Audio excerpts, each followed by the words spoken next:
Good evening बच्चों।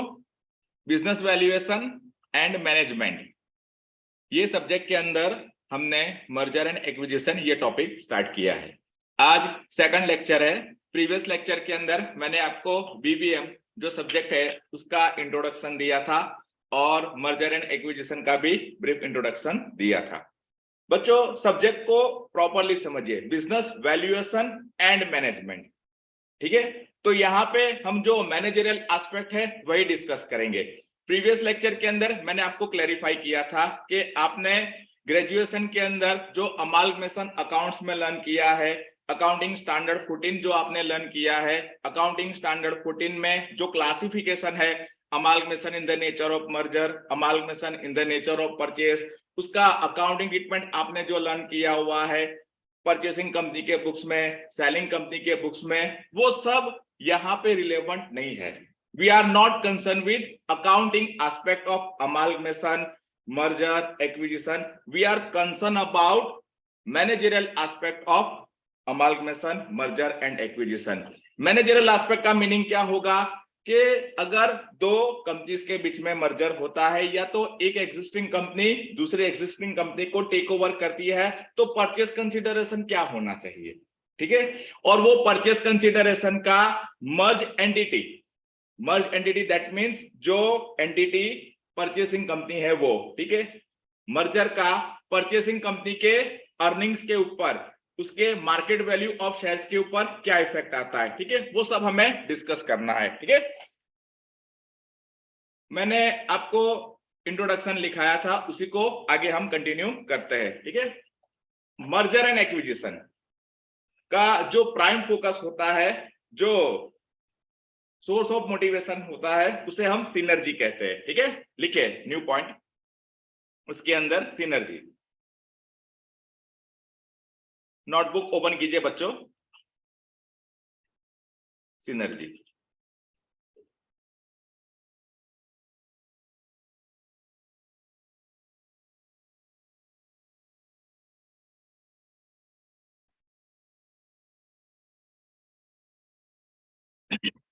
Yes,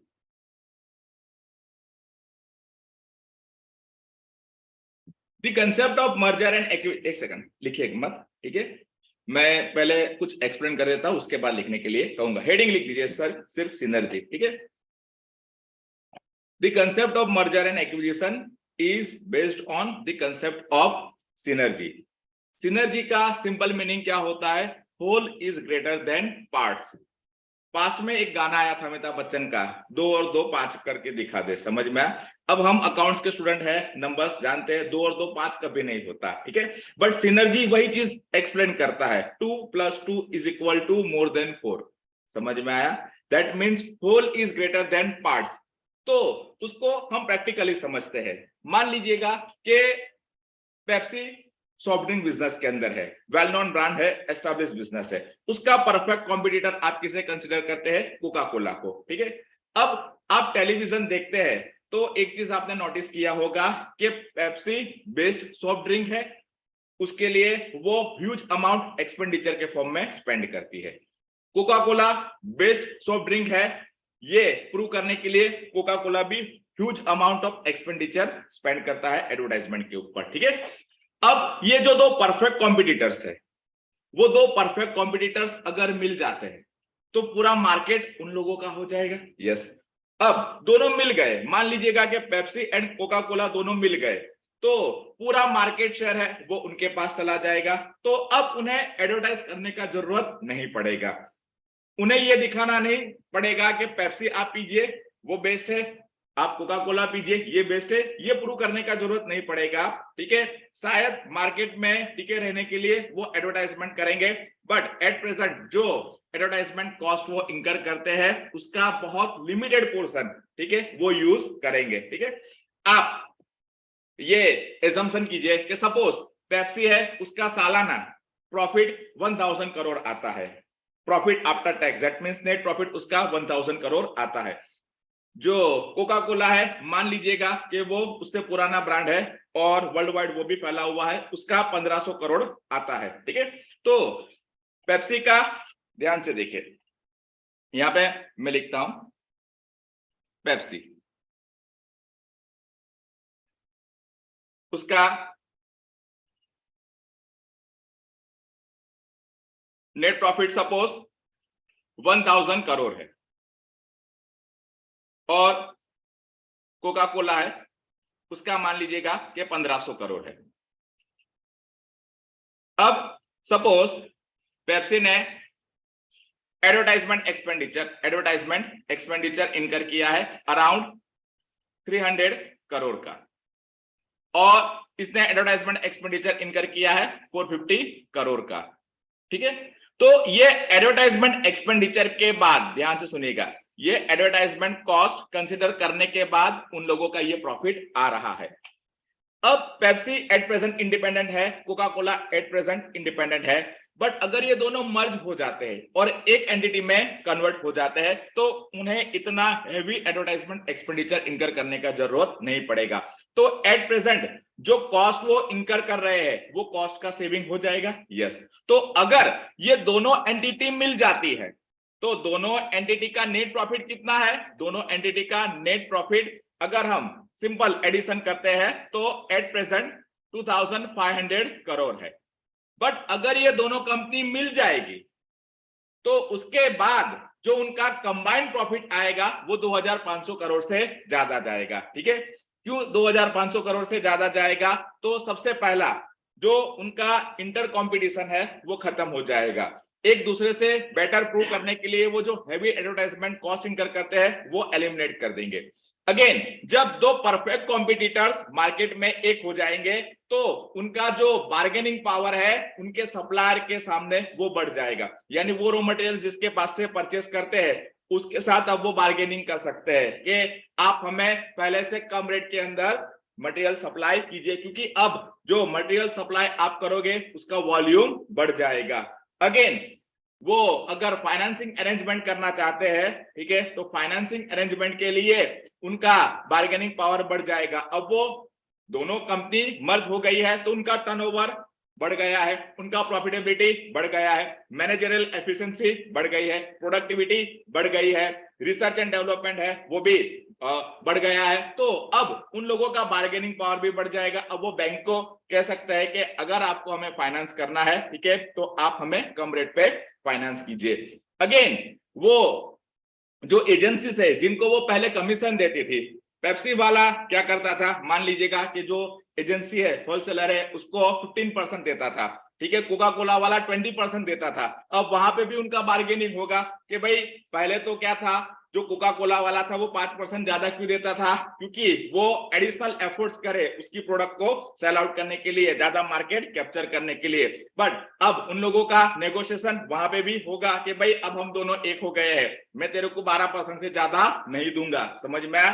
अब वो सप्लायर को क्या करना पड़ेगा, अभी दोनों का बेचना पड़ेगा। अब उसके पास और कोई चॉइस नहीं है तो उसे 12% में भी क्या करना पड़ेगा, बात माननी पड़ेगी। ठीक है, तो मर्जर एक्विजिशन प्रैक्टिकल लाइफ में जब होता है तो जब दो एंटिटीज मर्ज होती है तो due to economics of scale, reduction in competition, increase in managerial efficiency, उनका जो ओवरऑल प्रॉफिटेबिलिटी है, ठीक है, वो ओवरऑल प्रॉफिटेबिलिटी क्या हो जाएगा, बढ़ जाएगा। यानी जब वो इंडिपेंडेंटली वर्क करती थी उसके जगह पे अगर वो मर्ज होके वर्क करेंगे तो जो उन लोगों का इंडिपेंडेंट प्रॉफिट था, रेवेन्यू था, मार्केट वैल्यू था, वो इंक्रीज हो जाएगा। और वही इंक्रीज को क्या बोला जाता है, सिनर्जी बोला जाता है। क्या बोला जाता है, सिनर्जी बोला जाता है। Whole is greater than parts, यानी दो इंडिपेंडेंटली वर्क करते थे उसकी जगह पे मर्ज हो जाएंगे, ठीक है, तो जो मर्जर के बाद अर्निंग्स बढ़ेगा, मार्केट वैल्यू में एडिशन होगा, वेल्थ में इंक्रीज आएगा, वो उन दोनों के इंडिपेंडेंट सम से ज्यादा होगा। मैं ऐसा एग्जांपल के अंदर एक्सप्लेन कर सकता हूं कि दोनों का नेट प्रॉफिट 1000 प्लस 1500 ऐसा करके 2500 करोड़ था, बट मर्जर के बाद उनका प्रॉफिट अगर मान लीजिएगा कि 3500 करोड़ हो गया तो 1000 करोड़ का सिनर्जी उनको मिल रहा है अर्निंग्स के अंदर। मान लीजिएगा कि उनका मार्केट कैपिटलाइजेशन, पेप्सी का मार्केट कैपिटलाइजेशन मान लीजिएगा कि 50,000 करोड़ है और जो कोका कोला है उसका मार्केट कैपिटलाइजेशन मान लीजिएगा कि 75,000 करोड़ है। अब दोनों मिल जाएंगे तो 50,000 प्लस 75,000, 1,25,000 करोड़ की जगह पे 1.5 लाख करोड़ भी हो सकता है। समझ में आया? क्योंकि अर्निंग्स बढ़ेगा, ईपीएस बढ़ेगा, उसका पॉजिटिव इंपैक्ट किसके ऊपर आएगा? मार्केट प्राइस के ऊपर आएगा। ठीक है, तो सिनर्जी अर्निंग्स में भी मिल सकती है, सिनर्जी मार्केट वैल्यू के अंदर भी मिल सकती है। ठीक है, तो जो concept of merger and acquisition है वो इंस्पायर्ड हुआ है किसके ऊपर से? सिनर्जी के ऊपर से। ठीक है, तो लिखिए heading synergy.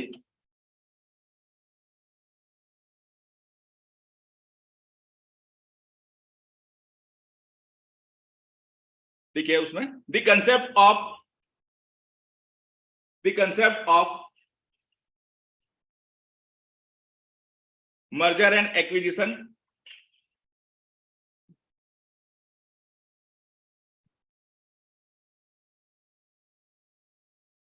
is based on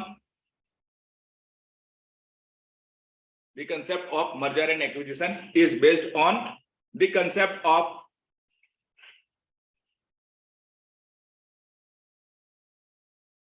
synergy is based on the concept of synergy। Paragraph करके लिखे in simple terms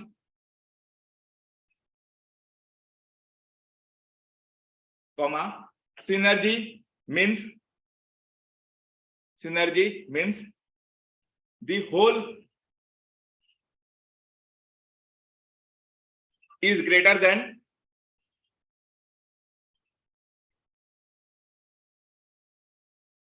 sum that means SUM। ठीक है, टोटल सरवाड़ा वालों। ठीक है, is greater than sum of parts।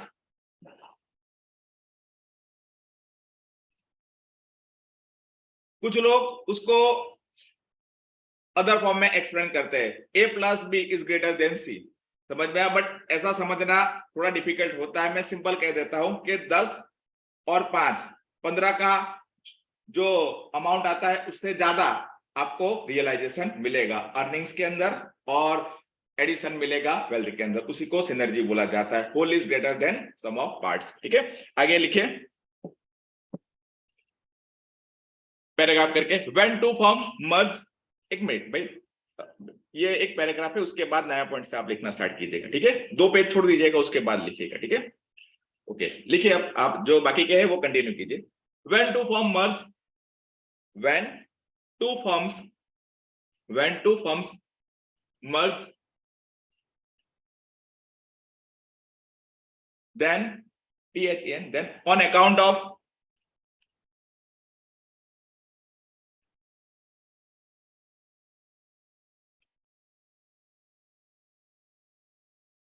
account of reduction in competition,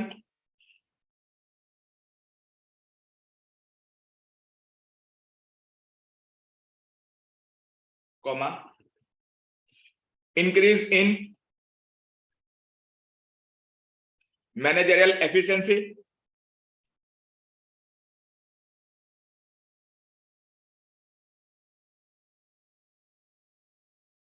comma increase in economies of scale,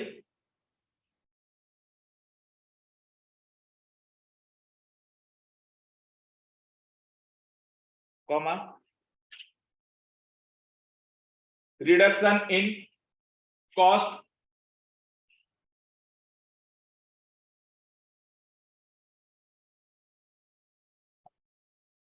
comma etc. The combined market value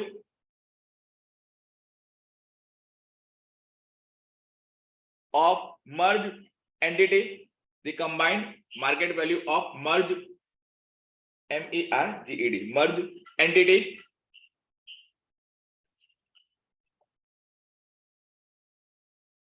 turns out to be higher than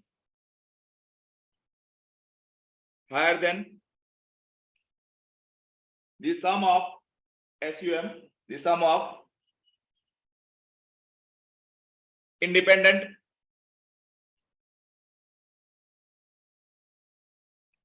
market value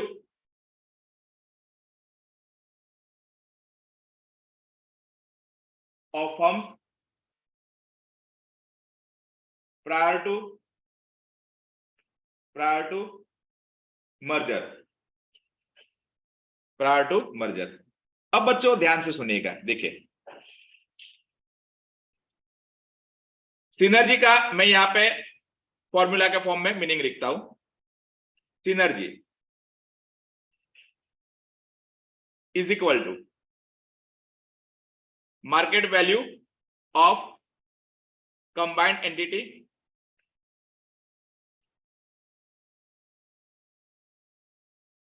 जिसका दूसरा नाम है merge entity.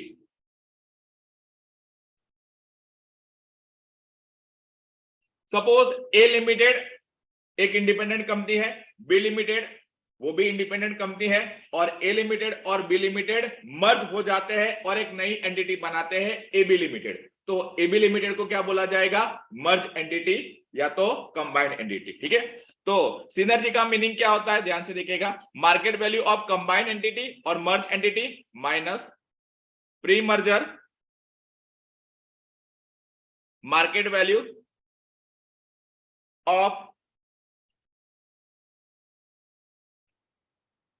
अगर दोनों मर्ज होके एक नई entity में चली जाती है तो दोनों ट्रांसफरर कंपनी माना जाएगा. समझ में आया? और जो न्यू एंटिटी है उसको ट्रांसफर, दैट मींस परचेसिंग माना जाएगा. बट अगर एक एग्जिस्टिंग कंपनी दूसरी एग्जिस्टिंग कंपनी को टेक ओवर करती है तो जो टेक ओवर कर रही है उसको हम परचेसिंग बोलेंगे और जो ट्रांसफर हो रही है उसको हम सेलिंग बोलेंगे. ठीक है, तो यहां पे minus pre merger market value of purchasing entity minus pre merger market value of selling entity. ठीक है, हमारा एग्जांपल पेप्सी और कोका कोला का था. ठीक है, तो मैं सिंपल एग्जांपल देता हूं कि suppose market value of Pepsi, Pepsi का मार्केट वैल्यू मान लीजिएगा कि 50,000 करोड़ था, और कोका कोला उसका मार्केट वैल्यू मान लीजिएगा कि 75,000 करोड़ था. ठीक है, और वो दोनों कंबाइंड हो गए. ठीक है, और कंबाइंड क्या है? Pepsi Cola. ठीक है, कंबाइंड एंटिटी. तो अब कंबाइंड एंटिटी है उसका सपोज मार्केट वैल्यू होता है 1,50,000 करोड़. 1,50,000 करोड़. तो आप ध्यान से सुनिए, ये दोनों का अगर आप टोटल करते हैं तो कितना होता है? 1,25,000 करोड़. ठीक है, इंडिपेंडेंट मार्केट वैल्यू कितना था? 50,000 करोड़ प्लस 75,000 करोड़, तो 1,25,000 करोड़. अब दोनों का टोटल करते हैं तो जो कंबाइंड एंटिटी है उसका कितना हो जाता है? 1,50,000 करोड़. तो यहां पे सिनर्जी कितना हुआ? 25,000 करोड़. ठीक है, तो market value of combined entity minus market value of, यानी pre merger market value of purchasing company minus pre merger market value of selling company, तो आपको सिनर्जी मिल जाएगा. ठीक है, ये एक फॉर्मूला हुआ. अब उसी को हम थोड़ा मॉडिफाई भी कर सकते हैं. कैसे? अगर आपको market value of combined entity, ध्यान से सुनिए, market value of combined entity दिया हुआ है और pre merger market value of purchasing entity and pre merger market value of selling entity दिया हुआ है, तो आप सिनर्जी कंप्यूट कर सकते हैं. और रिवर्स केस आप कंसीडर कीजिए, आपके पास pre merger market value of purchasing firm है, आपके पास pre merger market value of selling firm है, और आपको जो इंफॉर्मेशन दिया है उसके ऊपर से आपने सिनर्जी कंप्यूट किया है. अब आप जो कंबाइंड एंटिटी है उसका आप मार्केट वैल्यू कंप्यूट करना चाहते हैं तो क्या आएगा? Pre merger market value of purchasing entity plus pre merger market value of selling entity plus synergy. समझ में आया? ठीक है, तो पहले ये फॉर्मूला लिख दीजिए, उसके नीचे synergy is equal to market value of combined entity और merge entity minus pre merger market value of purchasing entity minus pre merger market value of selling entity.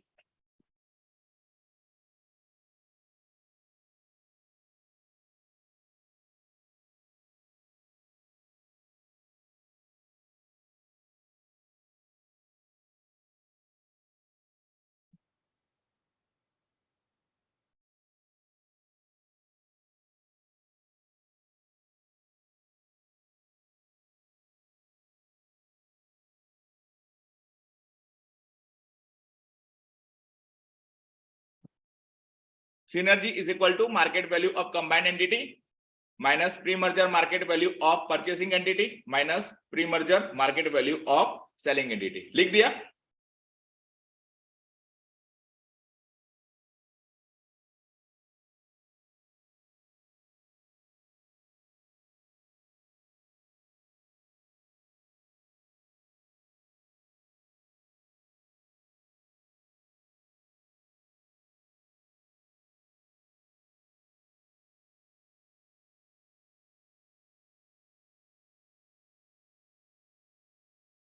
Okay, अब उसके बाद लिख दीजिए नीचे जो मैंने अभी आपको बताया, वो क्या लिखेंगे आप? Market value of combined entity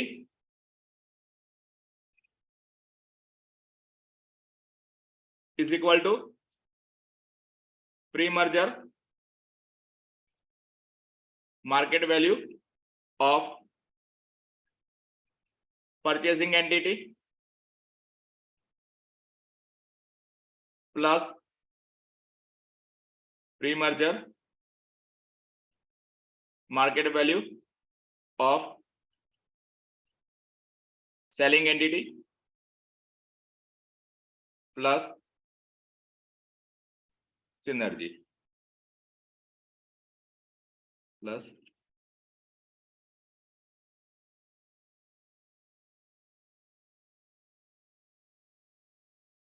synergy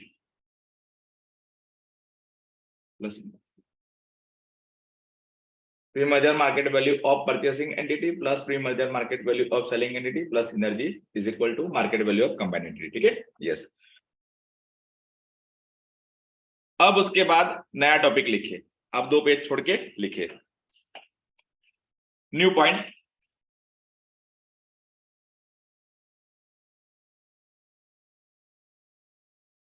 mode of financing for merger and acquisition.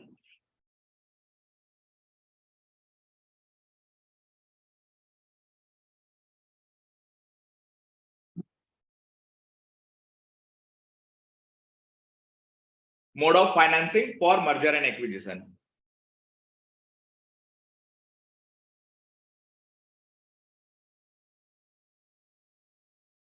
Yes.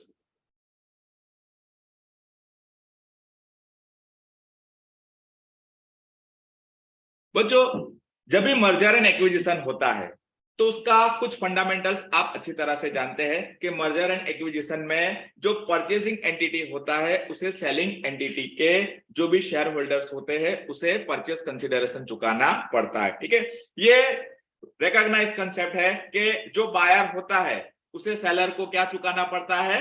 Consideration चुकाना पड़ता है. ठीक है, आप मर्जर एक्विजिशन के अलावा कोई और भी जगह पे बाइंग एंड सेलिंग का अगर कोई एग्जांपल ऑब्जर्व करेंगे तो एक पॉइंट नोटिस करेंगे कि जो बायर होता है उसे सेलर को क्या चुकाना पड़ता है?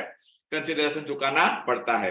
अब जो कॉर्पोरेट एंटिटी है वो आर्टिफिशियल पर्सन है, उसके ऑनर्स कौन कंसीडर किए जाते हैं? शेयर होल्डर्स कंसीडर किए जाते हैं. ठीक है, तो जो परचेसिंग कंपनी है वो सेलिंग कंपनी के शेयर होल्डर्स को परचेस कंसीडरेशन चुकाती है.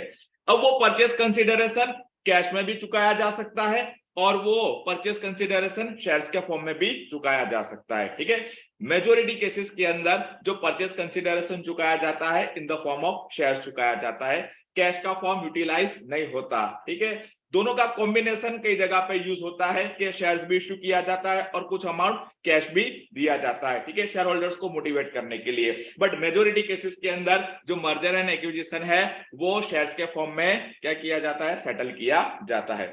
अब शेयर्स के फॉर्म में सेटल होने के पीछे रीजंस क्या है? कैश में अगर आप सेटल करोगे तो उसका पॉजिटिव साइड क्या है? उसका नेगेटिव साइड है, यानी पॉजिटिव साइड भी है, नेगेटिव साइड भी है. और शेयर्स के फॉर्म में अगर आप एक्विजिशन करोगे तो उसका भी पॉजिटिव साइड है, नेगेटिव साइड है. ठीक है, दोनों हम डिस्कस कर लेते हैं. अगर परचेसिंग कंपनी सेलिंग कंपनी के शेयर होल्डर्स को अगर परचेस कंसिडरेशन मॉनेटरी फॉर्म में प्रोवाइड करती है, दैट मींस कैश में अगर वो परचेस कंसिडरेशन सेटल करती है तो परचेसिंग कंपनी के लिए उतना कैश आउटफ्लो होगा. समझ में आया? क्या होगा? कैश आउटफ्लो होगा। ठीक है, और ये एक नेगेटिव एस्पेक्ट आप कंसीडर कर सकते हैं। अगर उसके पास सरप्लस फंड पड़ा हुआ है, ठीक है, और वो कैश में परचेस कंसीडरेशन चुकाती है, ठीक है, तो कोई इश्यू नहीं है। बट अगर उसे फाइनेंसिंग अरेंजमेंट करना है, लोन लेके चुकाना है, ठीक है, तो उसे ये देखना पड़ेगा कि मैं जिस एंटिटी को टेक ओवर कर रहा हूं, क्या वो एंटिटी मर्जर के बाद इतना प्रॉफिट जनरेट करेगी जिससे मैं अपना फाइनेंसिंग कॉस्ट है वो रिकवर कर पाऊं और अपने शेयर होल्डर्स को कुछ एडिशनल अमाउंट ऑफ प्रॉफिट दे पाऊं। समझ में आया? तो जब एक्विजिशन कैश में होता है तो ये पॉइंट आपको जरूर कंसिडर करना पड़ेगा। अगर परचेज कंसिडरेशन कैश में सेटल्ड होता है तो उसका एडवांटेज क्या है, ये हमने कैश आउटफ्लो करना पड़ेगा। ठीक है, वो हमने एक तरीके से नेगेटिव एस्पेक्ट डिस्कस किया। पॉजिटिव एस्पेक्ट क्या है? जो एग्जिस्टिंग शेयर होल्डर्स है उनका जो कंपनी के ऊपर कंट्रोल है वो कंट्रोल एज इट इज रहेगा, क्योंकि नया शेयर होल्डर्स कंपनी के अंदर एंटर ही नहीं होगा। तो मर्जर के बाद फ्यूचर में जो भी प्रॉफिट्स अवेलेबल होगा after meeting the cost of financing, वो एक्सक्लूसिवली किसके लिए अवेलेबल होगा? परचेसिंग कंपनी के शेयर होल्डर्स को। ठीक है, तो अगर मर्जर एंड एक्विजिशन कैश में फाइनेंस होता है तो उसका पॉजिटिव साइड क्या माना जाएगा? जो शेयर होल्डर्स का, परचेसिंग कंपनी के शेयर होल्डर्स का कंपनी के ऊपर कंट्रोल है वो एज इट इज मेंटेन रहेगा। ठीक है, control will remain in the hands of same persons. But negative aspect क्या है? कैश आउटफ्लो होगा, और अगर फंड्स रेडीली अवेलेबल नहीं है तो एडिशनली फाइनेंसिंग कॉस्ट भी इंकर करना पड़ेगा। ठीक है, ये हो गया कैश का। अब सेकंड अगर हम डिस्कस करते हैं कि purchase consideration in the form of shares या तो सिक्योरिटी डिस्चार्ज किया गया, तो उसका पॉजिटिव साइड क्या माना जाएगा? इमीडिएटली कैश आउटफ्लो कुछ भी नहीं होगा। इमीडिएटली कैश आउटफ्लो कुछ भी नहीं होगा, फाइनेंसिंग कॉस्ट भी इंकर करना नहीं पड़ेगा और कोई और अरेंजमेंट भी नहीं करना पड़ेगा, क्योंकि कैश आउटफ्लो ही नहीं हो रहा है इसके लिए। तो ये एक पॉजिटिव साइड माना जाएगा। बट नेगेटिव साइड क्या है? जो परचेसिंग कंपनी के एग्जिस्टिंग शेयर होल्डर है उनका कंट्रोल रिड्यूस हो जाएगा। समझ में आया? मान लीजिएगा कि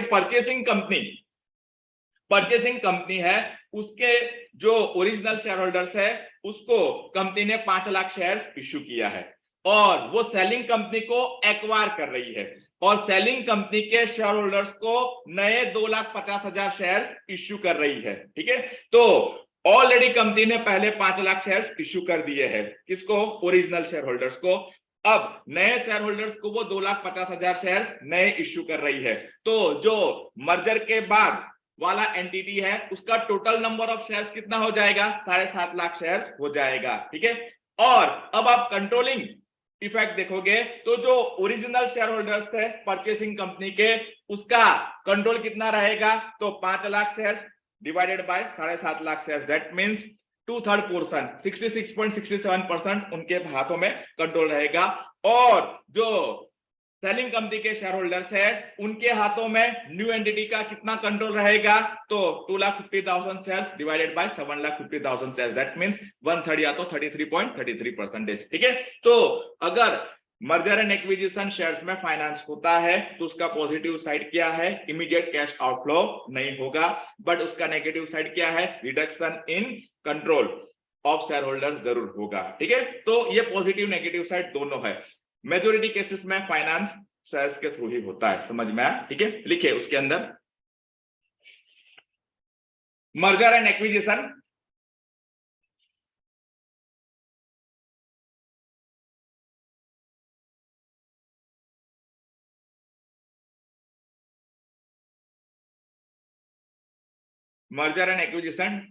can be financed in cash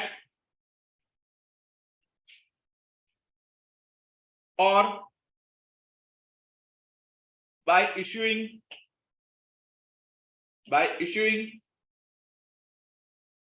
shares, public securities of purchasing company।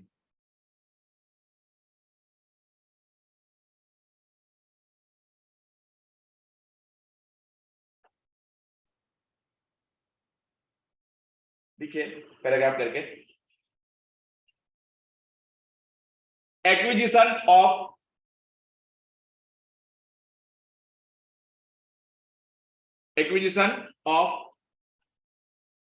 A selling firm,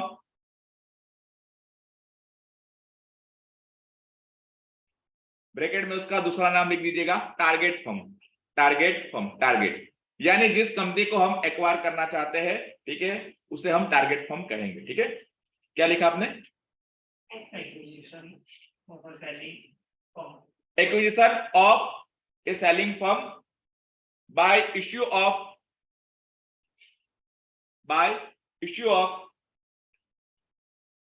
shares of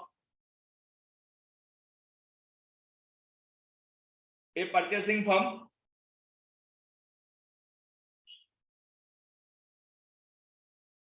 is known as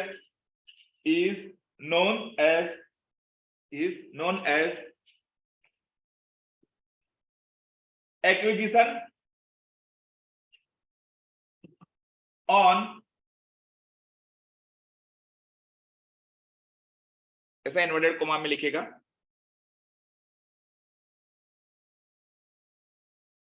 share swap basis और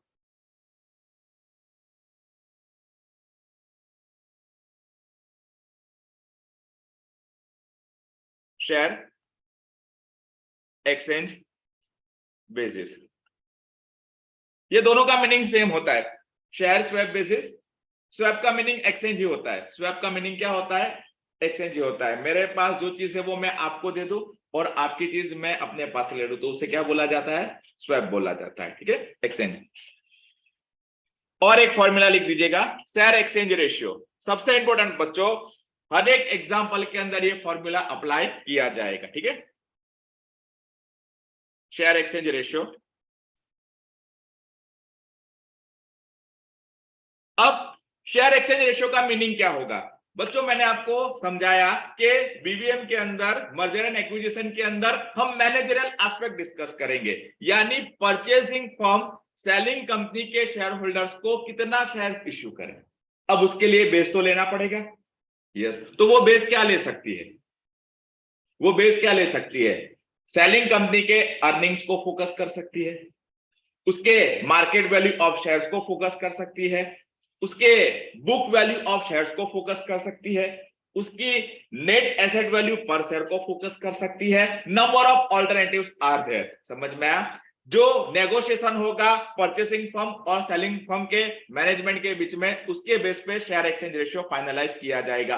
कोई ऐसा थंब रूल नहीं है कि शेयर एक्सचेंज रेशियो इसी के बेस पे फाइनलाइज होगा। वो इनमें से कोई एक बेस भी ले सकते हैं, वो सबका कॉम्बिनेशन भी यूज कर सकते हैं। ठीक है, यानी शेयर एक्सचेंज रेशियो का सिंपल मीनिंग क्या होगा कि अगर परचेसिंग फर्म सेलिंग कंपनी के शेयर होल्डर्स को अपना शेयर या तो सिक्योरिटी इश्यू करना चाहती है, तो सेलिंग कंपनी के एक शेयर के सामने परचेसिंग कंपनी अपना कितना शेयर इश्यू करेगी, उसी को क्या बोला जाएगा? शेयर एक्सचेंज रेशियो बोला जाएगा। ठीक है, और उसके लिए अलग अलग बेसिस यूज हो सकता है। तो फॉर्मूला हम क्या अप्लाई करेंगे? ईपीएस, एमपीएस, या तो नेट एसेट वैल्यू पर share of target firm, 1 second, divided by EPS, MPS,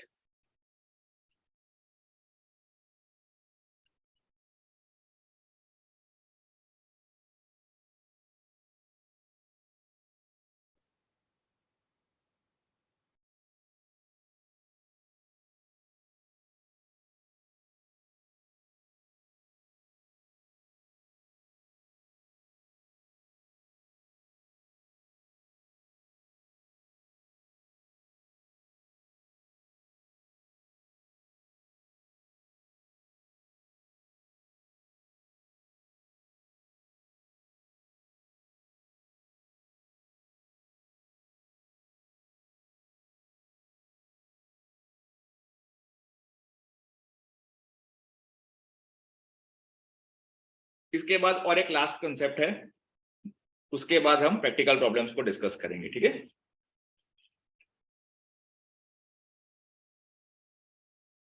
earning per share, EPS का फुल फॉर्म, एमपीएस का मार्केट प्राइस पर शेयर, ठीक है, और नेट एसेट वैल्यू पर शेयर। बच्चों ये जस्ट मैंने 3 एग्जांपल लिए हैं, ठीक है। जस्ट फोकस क्या रखना है, जो सेलिंग फॉर्म होगा उसका जो भी बेंचमार्क है वो हम न्यूमरेटर में रखेंगे, ऊपर रखेंगे, और परचेसिंग फर्म का जो भी बेंचमार्क होगा वो हम डिनोमिनेटर में रखेंगे। समझ में आया? सेलिंग फर्म का ऊपर, परचेसिंग फर्म का नीचे, रेशियो कंप्यूट करने के लिए कोई भी बेस हो सकता है, ईपीएस हो सकता है, एमपीएस हो सकता है, नेट एसेट वैल्यू पर शेयर हो सकता है, बुक वैल्यू पर शेयर हो सकता है, पी रेशियो हो सकता है, ठीक है, कोई भी बेस हो सकता है। समझ में आया? But share exchange ratio compute करने के लिए हम एक स्टैंडर्डाइजेशन अप्लाई करेंगे। टारगेट फर्म, टारगेट फर्म का मीनिंग आपको लिखना है, वैसे तो ऊपर लिखवा है। टारगेट फर्म का मतलब क्या होगा? Selling firm. टारगेट फर्म का मतलब क्या होगा? Selling firm. Target firm means selling firm, ठीक है। चलिए अब बच्चों यहां पे जो हमारा नेक्स्ट पॉइंट आएगा, ठीक है, वो उसका हेडिंग लिख दीजिएगा, post merger equivalent EPS oblique MPS.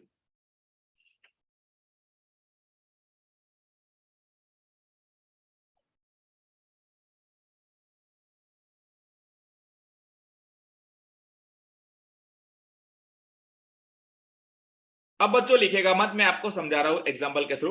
Suppose A limited,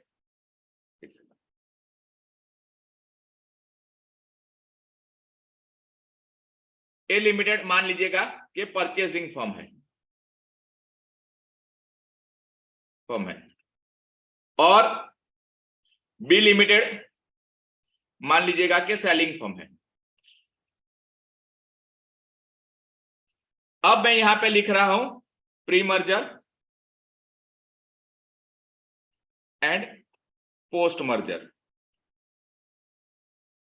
यानी मर्जर से पहले और मर्जर के बाद।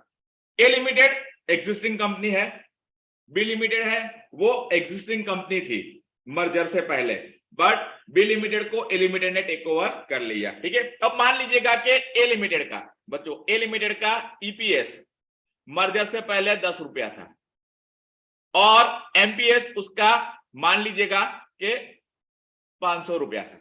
समझ में? अब मर्जर के बाद उसका ईपीएस मान लीजिएगा कि 12 रुपया होगा, ठीक है, और उसका एमपीएस मान लीजिएगा 600 होगा, ठीक है। तो यहां पे कंपैरिजन पॉसिबल है। परचेसिंग कंपनी का पहले भी एग्जिस्टेंस था और एक्विजिशन के बाद भी उसका एग्जिस्टेंस रहेगा। तो परचेसिंग कंपनी के शेयर होल्डर्स के लिए तो कोई प्रॉब्लम नहीं है, उसका जो भी शेयर होल्डर्स है उसका पोजीशन पहले से बेटर है या पहले से वर्स्ट है, ठीक है। वो अगर हमें एनालिसिस करना है, ठीक है, तो मर्जर से पहले का ईपीएस का कंपैरिजन मर्जर के बाद के ईपीएस के साथ कर सकते हैं, उसी तरह से एमपीएस का भी कंपैरिजन करेंगे तो हमें पता चल जाएगा, ठीक है। But what about selling firm? अब सेलिंग फर्म का मर्जर से पहले एग्जिस्टेंस था, अब यहां पे सेलिंग फर्म का ईपीएस मान लीजिएगा कि 8 रुपया था, ठीक है, और उसका एमपीएस मान लीजिएगा कि 350 रुपये था, ठीक है। बट मर्जर के बाद तो उसका एग्जिस्टेंस नहीं रहेगा। समझ में आ रहा है? मर्जर के बाद तो उसका एग्जिस्टेंस नहीं रहेगा, तो जो सेलिंग फर्म है वो परचेसिंग फर्म के साथ मर्ज हो जाती है, और परचेस कंसीडरेशन शेयर के फॉर्म में डिस्चार्ज हुआ है, तो अब सेलिंग फर्म के शेयर होल्डर्स है वो परचेसिंग फर्म के शेयर होल्डर्स हो चुके हैं। बट अगर उन्हें कंपैरिजन करना है कि पहले से उनका पोजीशन बेटर है या वर्स्ट है, तो वो डायरेक्ट कंपैरिजन नहीं कर सकती जैसे परचेसिंग कंपनी कर सकती है वैसे, ठीक है। तो वो कंपैरिजन के लिए हमें क्या करना पड़ेगा?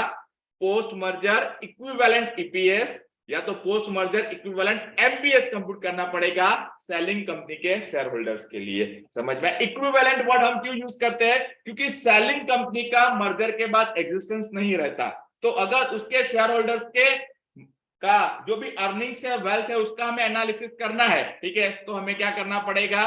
कोई बेंचमार्क सेट करना पड़ेगा जिससे उसका पहले का अर्निंग्स और बाद का अर्निंग्स है वो हम एनालाइज कर सके। ठीक है, तो लिखे post merger equivalent EPS and MPS.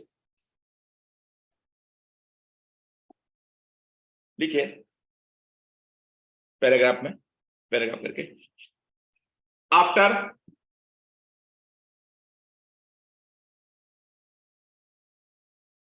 merger and acquisition,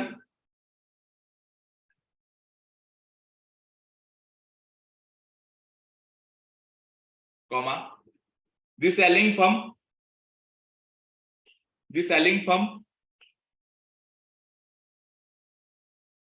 loses its identity.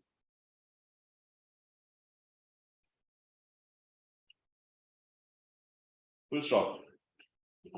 In order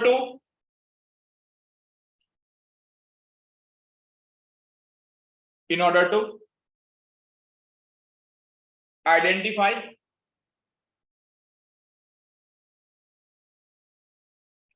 whether the shareholders of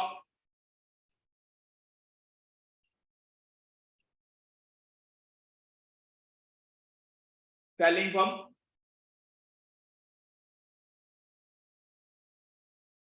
are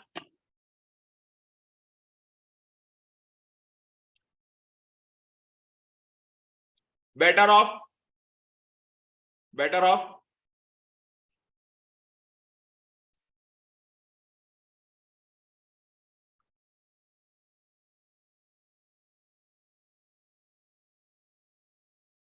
or worse off, WORS, or worse off, comma, we have to compare pre-merger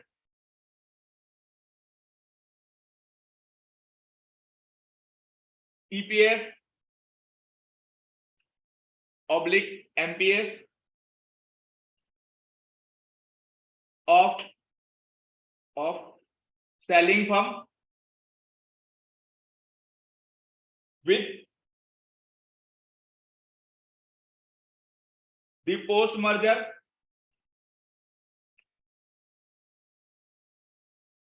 equivalent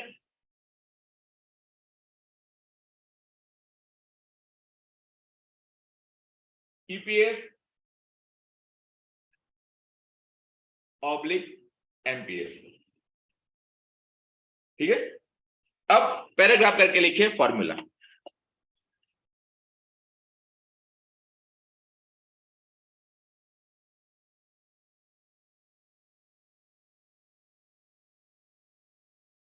post merger equivalent EPS is equal to post merger EPS multiplied by share exchange ratio। ठीक है, post merger equivalent EPS कैसे compute किया जाएगा?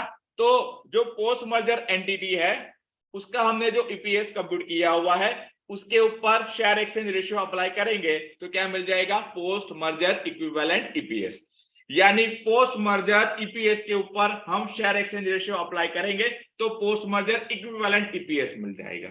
और अगर post merger MPS के ऊपर share exchange ratio apply करेंगे तो क्या मिल जाएगा? Post merger equivalent MPS. ठीक है, चलिए लिख दिया है formula, post merger equivalent EPS is equal to post merger EPS multiplied by share exchange ratio. अब वही फॉर्मूला एमपीएस के लिए भी, post merger equivalent MPS is equal to post merger MPS multiplied by share exchange ratio।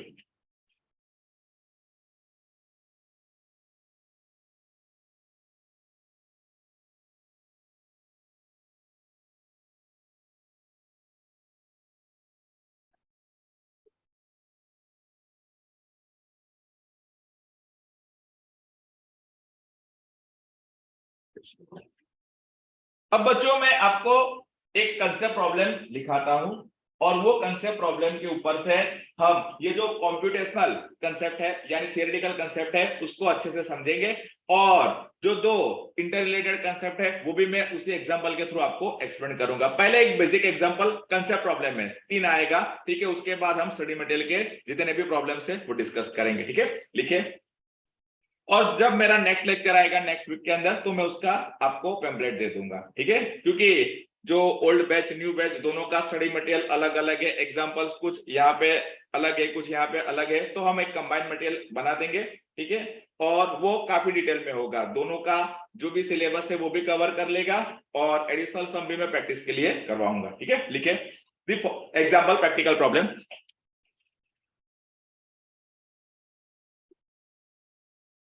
The following informations relates to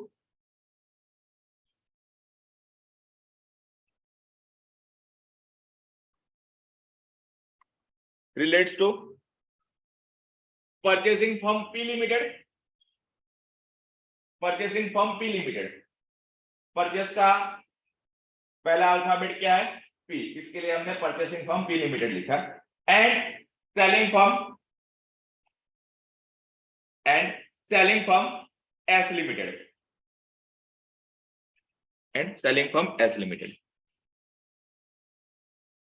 बच्चों ऐसे particulars 3 line का बनाइएगा, particulars P limited and S limited, 3 line का, just बड़ा example नहीं है, छोटा है, कंसेप्ट प्रॉब्लम है।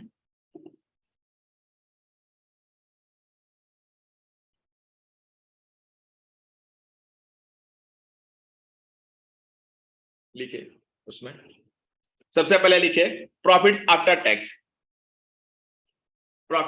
टैक्स। P लिमिटेड में लिखिए ₹30 लाख।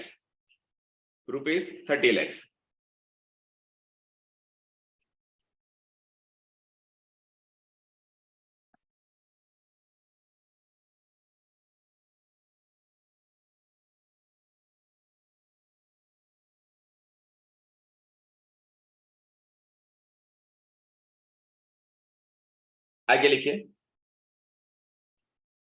S लिमिटेड में 12 लाख।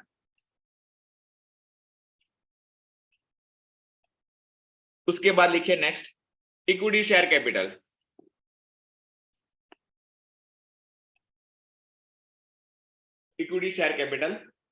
ब्रैकेट में लिखिए ₹10 ईच।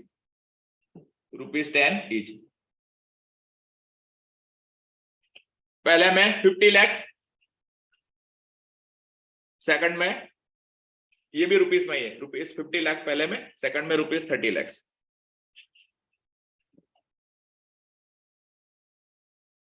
एंड लास्ट लिखिए प्राइस अर्निंग रेशियो।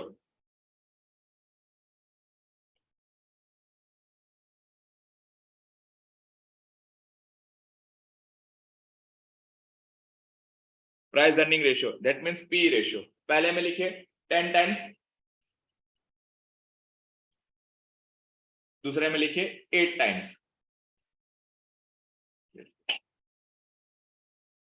पैराग्राफ करके लिखिए P limited will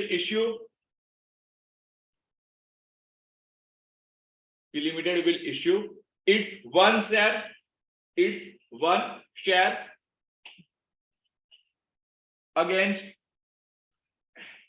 against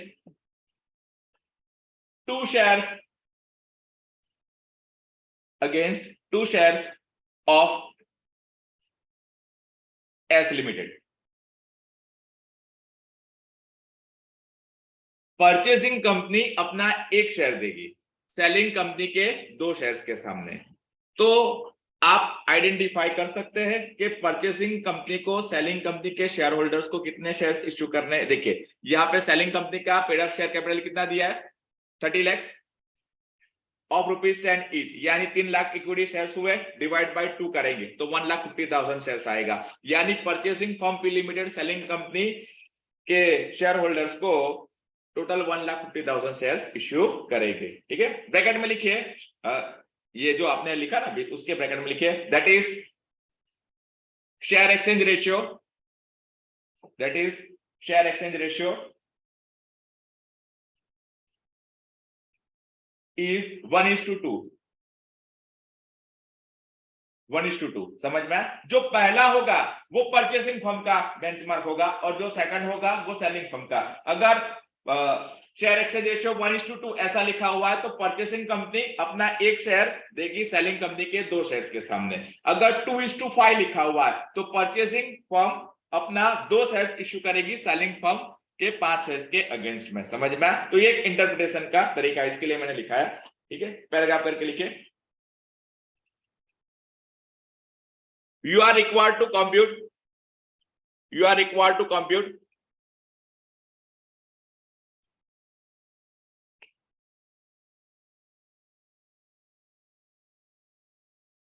post merger EPS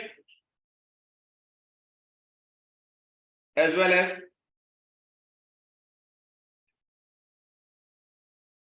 MPS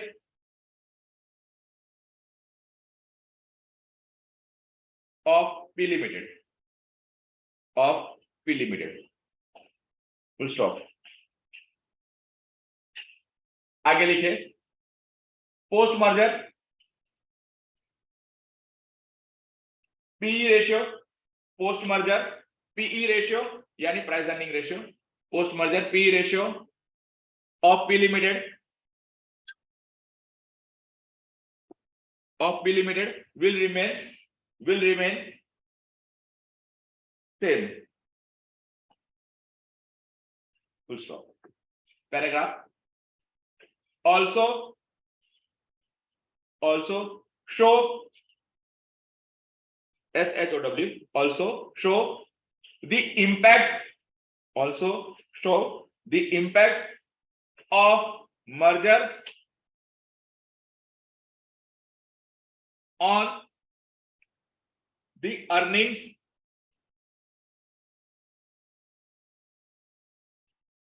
as well as on the wealth of the shareholders of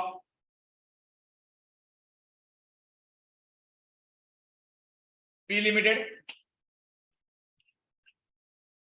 as well as S Limited। ठीक है, yes बच्चों, बहुत important concept problem है। चलिए solution start करते हैं।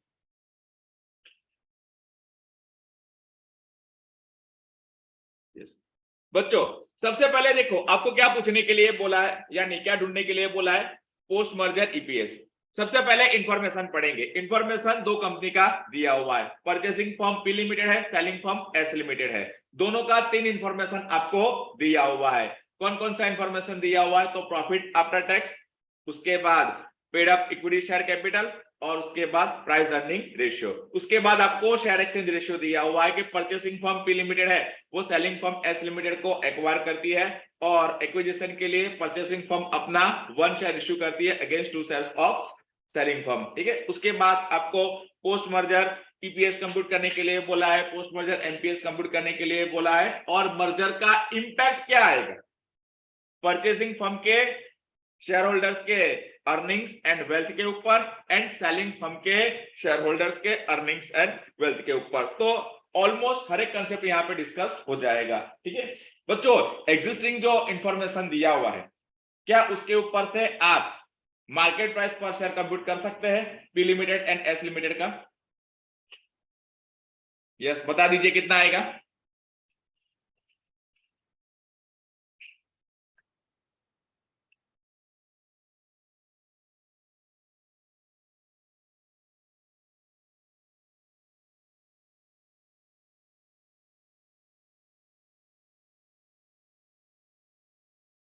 चलो कंप्यूट किया आपने। yes. सबसे पहला working note 1,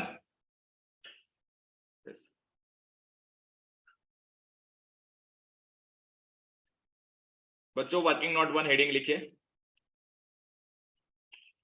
working note 1, computation of pre merger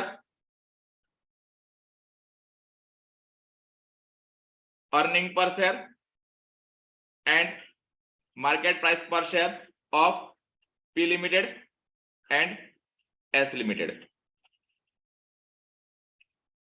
heading लिख दीजिए, computation of pre merger EPS and MPS of P limited and S limited. ठीक है, चलिए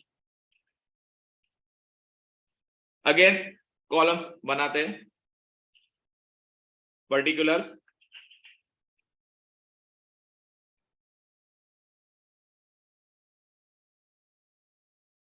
P limited and S limited.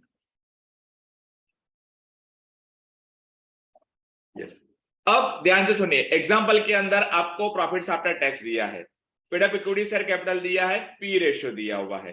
अब एग्जांपल के अंदर आपको प्रेफरेंस शेयर कैपिटल के बारे में कोई इंफॉर्मेशन नहीं दिया हुआ है, ठीक है, तो हम ऐसा एज्यूम करेंगे कि प्रेफरेंस शेयर कैपिटल है ही नहीं, तो जो प्रॉफिट्स आफ्टर टैक्स है वही earnings available to equity share holders हो गया। यस, नंबर ऑफ शेयर्स आप इजीली कंप्यूट कर सकते हैं, पेड अप शेयर कैपिटल को 10 रुपए से डिवाइड करेंगे तो नंबर ऑफ इक्विटी शेयर्स मिल जाएगा। तो अर्निंग्स आपके पास है, नंबर ऑफ इक्विटी शेयर्स आपके पास अवेलेबल है, तो आपको उसके ऊपर से ईपीएस मिल जाएगा। और अर्निंग पर शेयर को आप मल्टीप्लाई करोगे पी रेशियो के साथ, तो आपको क्या मिल जाएगा, मार्केट प्राइस पर शेयर मिल जाएगा। ठीक है, तो हमारे पास pre merger EPS and MPS दोनों का इंफॉर्मेशन आ जाएगा, और ये इंफॉर्मेशन हम यूटिलाइज करेंगे कंपैरिजन के लिए, क्योंकि आपको क्या पूछा है कि मर्जर एंड एक्विजिशन का इंपैक्ट क्या हो रहा है। तो पहले उनका अर्निंग्स एंड मार्केट प्राइस क्या था, और आफ्टर उनका अर्निंग्स एंड मार्केट प्राइस क्या है, वो कंपैरिजन के लिए पहले वाला फिगर हमें चाहिए। ठीक है, तो वो हमने कंप्यूट कर दिया, यानी समझ लिया कैसे कंप्यूट किया जाता है। चलिए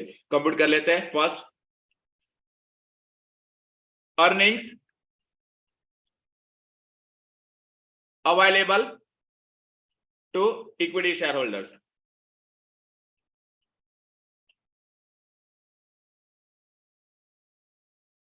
आपको ऑलरेडी दिया हुआ है profits after tax, profits after tax कितना है वो, पहले का rupees 30 lakhs and rupees 12 lakhs.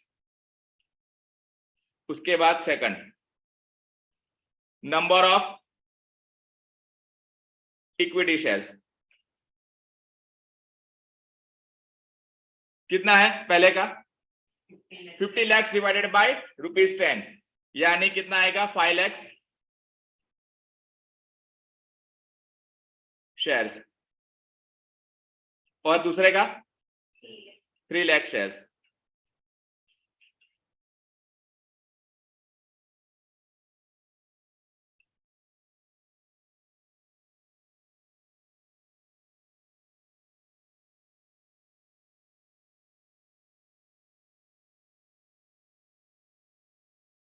उसके बाद थर्ड क्या आएगा, earning per share, earning per share 1 divided by 2 कितना आएगा, 30 लैक्स डिवाइडेड बाय 5 लैक्स, तो ₹6, और यहाँ पे कितना आएगा ₹4। उसके बाद चौथा क्या दिया है आपको, price earnings ratio 10 times and 8 times, और उसके बाद आपका क्या आएगा, मार्केट प्राइस पर शेयर।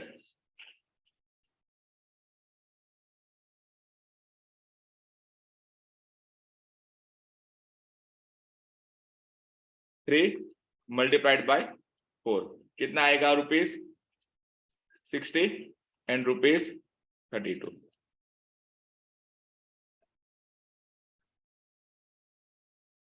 हो गया, ये वर्किंग नोट था बच्चों, वर्किंग नोट 1।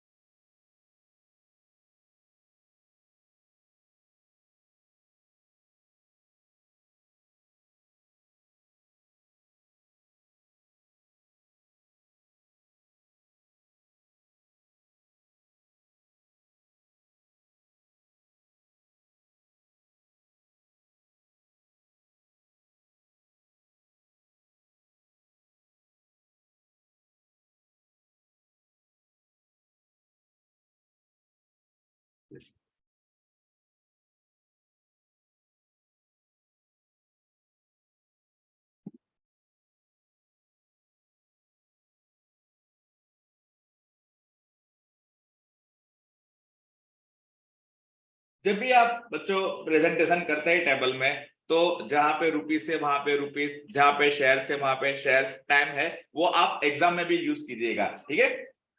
नहीं तो पता नहीं चलेगा कि रुपीस कहाँ पे है, नंबर कहाँ पे है, ठीक है? Absolute term, relative term identify नहीं होगा, ठीक है? चलिए,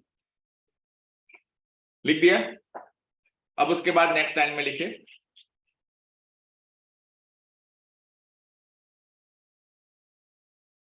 required computations are as follow. Required computations are as follow.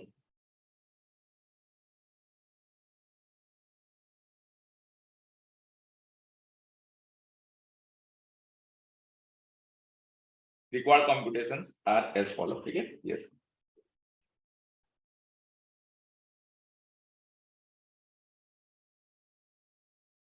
उसके यस, पहला पॉइंट लिखिए उसके अंदर, फर्स्ट देखो, पहला number of shares to be issued by, number of shares to be issued by P Limited to the shareholders of S Limited. क्या लिखा है? Number of shares to be issued by P Limited to the shareholders of S Limited, ठीक है? तो share exchange ratio आपको दिया हुआ है, यस, ठीक है? तो यहाँ पे क्या लिखेंगे? देखो फॉर्मूला क्या आएगा, is equal to number of shares of S Limited multiplied by share exchange ratio.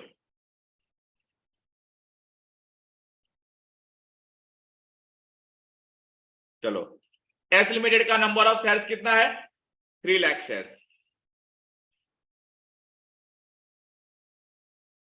Selling company के 2 शेयर के सामने परचेसिंग कंपनी अपना 1 शेयर देने वाली है, तो शेयर एक्सचेंज रेशियो क्या आएगा? 1/2 आएगा, यस, मल्टीप्लाइड बाय 1/2 क्या आएगा?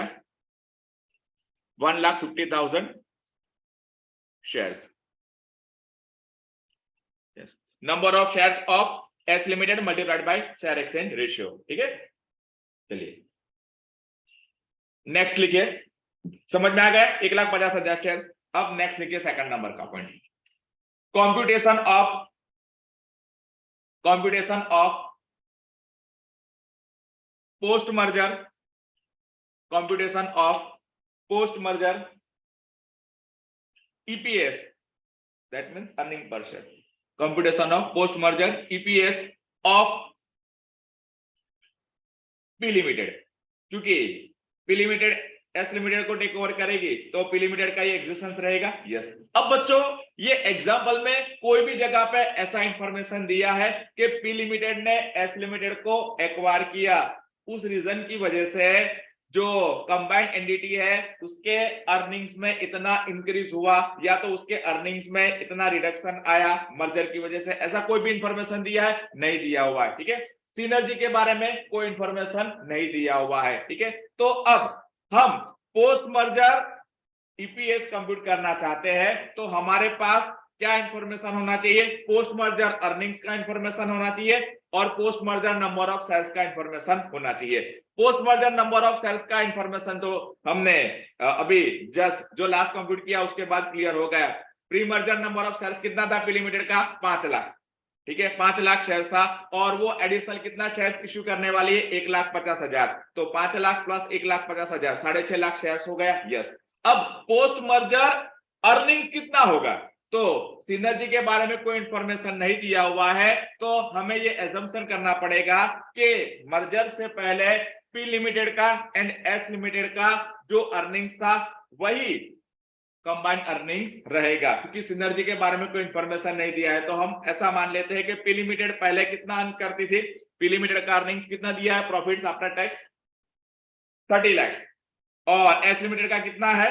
12 लाख, ठीक है। तो अगर दोनों मिल जाते हैं तो पोस्ट मर्जर अर्निंग्स कितना होगा, 30 लाख प्लस 12 लाख यानी 42 लाख। क्योंकि सिनर्जी के बारे में कोई इंफॉर्मेशन नहीं दिया है तो हम एजम्पशन वही कंटिन्यू रखेंगे। लिखिए, इन दिस एग्जांपल, पैराग्राफ करके लिखिए, हेडिंग लिख दिया ना आपने, उसमें लिखिए पैराग्राफ करके, in this example comma information about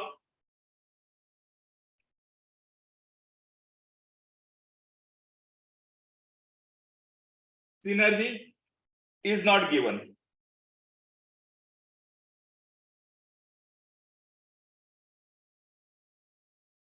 Full stop.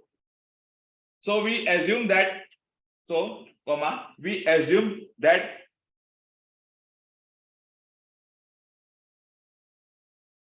the post merger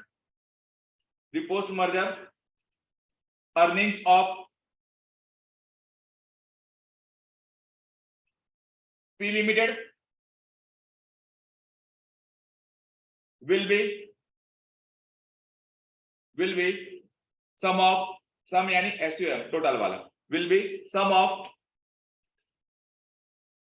pre-merger earnings of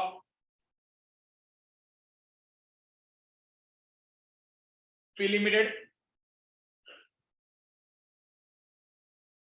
and S Limited। ठीक है, तो अब ध्यान से सुनिए, नेक्स्ट हमारा ये इसका भी आंसर आ गया। क्या आएगा, post merger EPS is equal to post merger earnings of combined entity divided by post merger number of shares of combined entity। Post merger EPS is equal to post merger earnings of combined entity divided by post merger number of shares of combined entity. ठीक है, formula लिख दिया बच्चों, yes. क्या आएगा, is equal to ₹30 lakhs plus ₹12 lakhs divided by 5 lakhs shares plus 1,50,000 shares.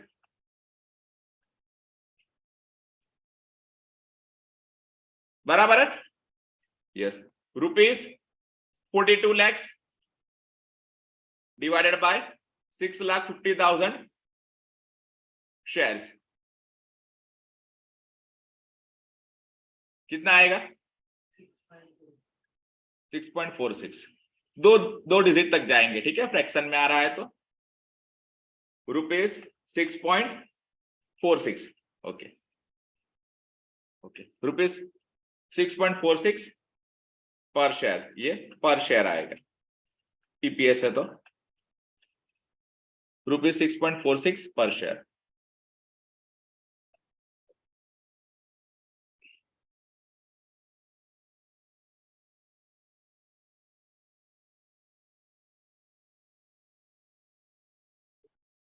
₹6.46 पर share. ठीक है, आपको पहले पूछा था पोस्ट मर्जर ईपीएस कंप्यूट करने का, हो गया। उसके बाद क्या पूछा है, पोस्ट मर्जर एमपीएस पूछा है। ठीक है, यस। तो नेक्स्ट ये हमारा क्या, अब थर्ड पॉइंट आएगा ना, third, post merger MPS of P limited. अब ध्यान से सुनिएगा, अगेन एमपीएस का कंप्यूटेशन कैसे करेंगे, EPS multiplied by P ratio, yes. अब एग्जांपल में एक चीज क्लैरिफाई कर दिया है कि पी लिमिटेड का मर्जर के बाद पी रेशियो सेम रहेगा। अगर ये इंफॉर्मेशन स्पेसिफाई नहीं किया है और पी रेशियो के बारे में और कोई इंफॉर्मेशन नहीं दिया है, तो हमारा एजम्पशन क्या रहता है कि मर्जर से पहले जो परचेसिंग फर्म का पी रेशियो है वही मर्जर के बाद कंटिन्यू रहता है। समझ में आया? ठीक है, चलिए। तो पोस्ट मर्जर एमपीएस का कंप्यूटेशन क्या होगा? Post merger MPS is equal to post merger EPS multiplied by post merger P ratio. ये दोनों ही आएगा ऑफ पी लिमिटेड।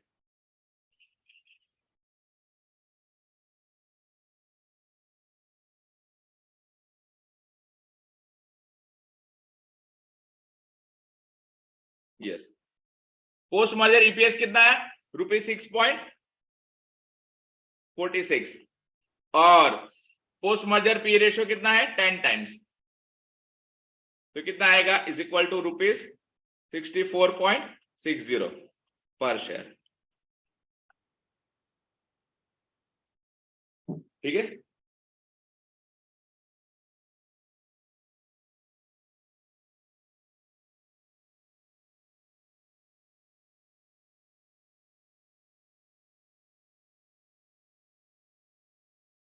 ₹64.60 पर शेयर लिख दिया। यस, अब बच्चों नेक्स्ट क्या आएगा? देखिए, परचेसिंग फर्म का हमने पोस्ट मर्जर ईपीएस कंप्यूट कर लिया, परचेसिंग फर्म का पोस्ट मर्जर एमपीएस भी कंप्यूट कर लिया। अब आपको पूछा क्या है कि इंपैक्ट का मर्जर का इंपैक्ट क्या आता है P limited and S limited के अर्निंग्स एंड मार्केट प्राइस के ऊपर। ठीक है, तो अब पी लिमिटेड का तो पहले का और पोस्ट मर्जर दोनों का कंप्यूटेशन हो गया। यस, एस लिमिटेड का प्री मर्जर का हमने कंप्यूटेशन कर लिया है। यस, तो पोस्ट मर्जर के लिए क्या करना पड़ेगा? Post merger equivalent EPS and post merger equivalent MPS हमें कंप्यूट करना पड़ेगा, ताकि एस लिमिटेड का हम जो पहले का पोजीशन था उसका मर्जर के बाद के पोजीशन के साथ कंपैरिजन कर सके। लिखिए नेक्स्ट, 4 नंबर आए। यस, तो लिखिए 4, computation of post merger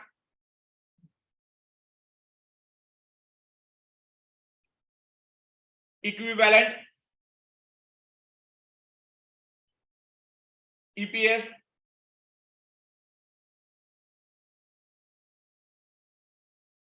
for S limited.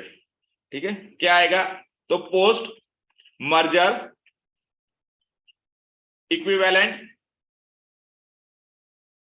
EPS is equal to post merger EPS multiplied by share exchange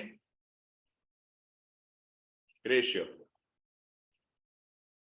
ठीक है, post merger EPS post merger equivalent EPS कैसे कंप्यूट करेंगे?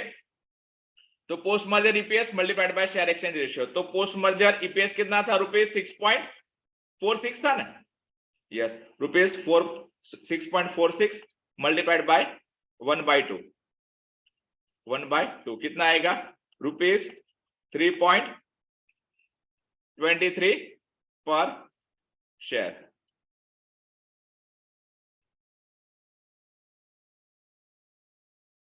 ₹3.23 पर share.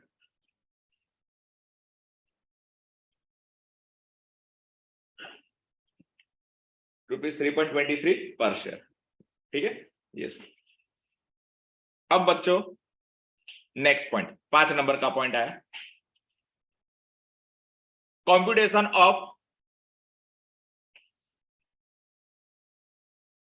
Post merger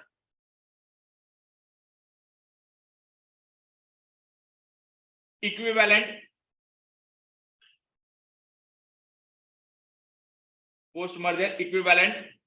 MPS for S limited. ठीक है, क्या आएगा? Is equal to करके आप लिख सकते हैं post merger MPS multiplied by share exchange ratio. कितना है post merger MPS? Rupees 64.60 multiplied by 1/2 कितना आएगा रुपीज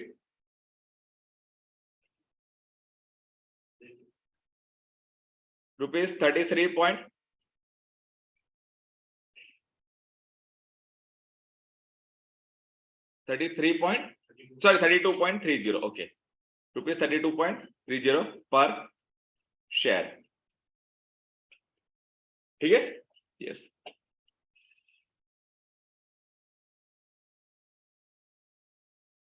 अब सबसे इंपॉर्टेंट कॉम्पिटिशन में करवा रहा हूं कौन सा नंबर आया बच्चों 6 नंबर ने 6th नंबर लिखे स्टेटमेंट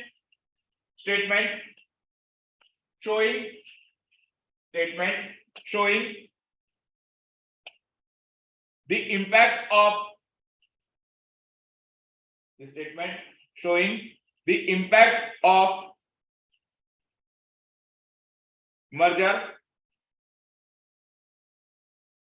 ठीक है statement showing the impact of merger on earnings of P Limited and S Limited ठीक है यस 3 कॉलम्स बनाएंगे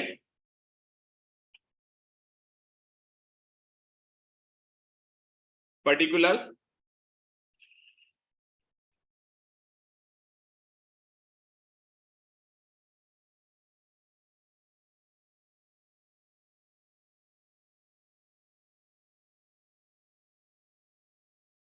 P Limited and S Limited particulars P Limited and S Limited ठीक है yes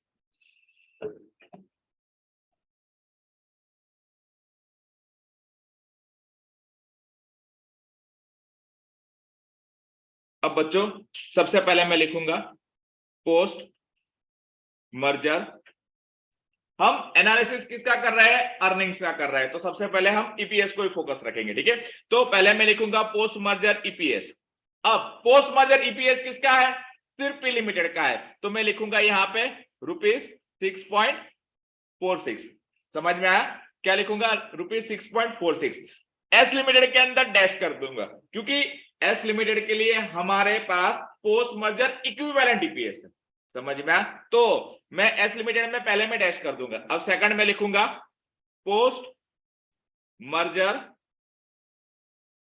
equivalent EPS पहले में dash कर दूंगा अब इक्विवेलेंट ईपीएस के लिए मैं पहले में डैश कर दूंगा दूसरे में लिखूंगा रुपीज कितना आएगा 3.23 यस अब ये मर्जर के बाद का हमारे पास ईपीएस आ गया यस अब पहले वर्किंग नोट में हमने प्री मर्जर ईपीएस कंप्यूट किया है यस तो वो लिख देंगे प्री मर्जर ईपीएस अब ये दोनों का लिख देंगे pre merger EPS yes P limited का कितना है रुपीज 6 और एस लिमिटेड का रुपीज 4 यस अब उसके बाद नेक्स्ट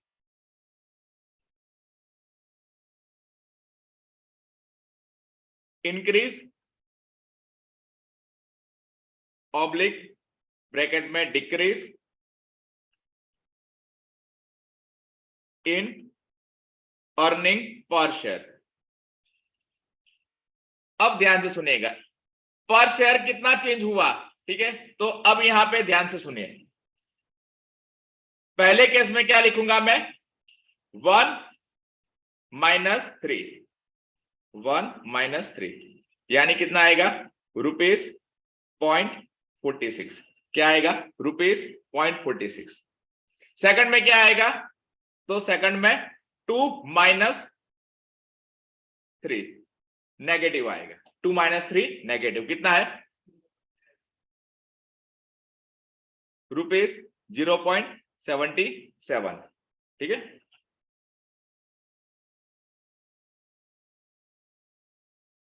यानी ध्यान से देखिए यहां पे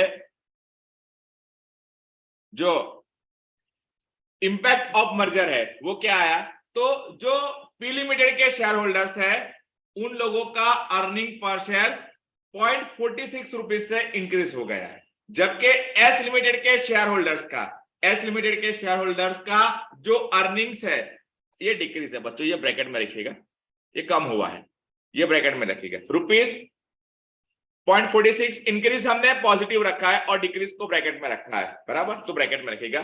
तो जो एस लिमिटेड है उसका अर्निंग्स डाउन हुआ है, यानी एस लिमिटेड के शेयर होल्डर्स को पोस्ट मर्जर अर्निंग्स में से कम हिस्सा मिलेगा। ठीक है, अगर आप वेरीफाई करना चाहते हैं, समझ में आया, तो उसको आप प्री मर्जर नंबर के, यानी pre merger number of shares है उसके साथ मल्टीप्लाई कीजिए। यहाँ पे जो आपका ईपीएस, पोस्ट मर्जर ईपीएस है, वो आपका फ्रैक्शन में आता था, आपने एग्जैक्ट फिगर नहीं दिया। 42 लाख डिवाइडेड बाय 6,50,000 कितना आता था? 6 पॉइंट समथिंग आता था ना कुछ। एक सेकंड देखो, 42 lakhs डिवाइडेड बाय 6,50,000, यस, तो कितना 6.4615 ऐसा कुछ आ रहा था। ठीक है, अब उसको आप मल्टीप्लाई कीजिए, 5 लाख शेयर्स के साथ, उसको आप मल्टीप्लाई कीजिए 5 लाख शेयर्स के साथ, तो कितना आ रहा है? एक सेकंड, कितना आ रहा है? 32 lakhs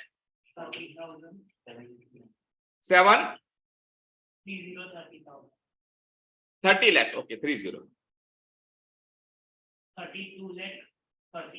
ओके 32 लाख वो बराबर थे, ओके 32 लाख 30,769, यस। तो ये ध्यान से सुनिएगा, ये क्या आएगा? पोस्ट मर्जर अर्निंग्स आएगा। ठीक है, यानी पहले ध्यान से सुनिएगा, पहले पी लिमिटेड के शेयर होल्डर्स को कितना अर्निंग्स मिलता था? 30 लाख रुपीज।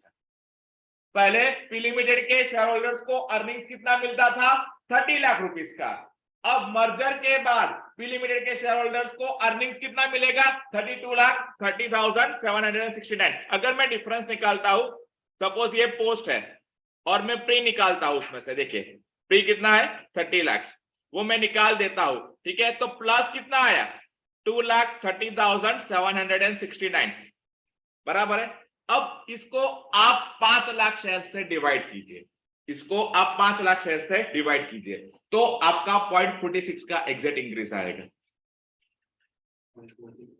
यस, 0.46 का एग्जैक्ट इंक्रीज आया, यस। ठीक है, अब दूसरा ध्यान से सुनिएगा, दूसरा जो कैलकुलेटर है उसके ऊपर अगेन चले जाइए। ठीक है, जो कैलकुलेटर है उसके ऊपर अगेन चले जाइए।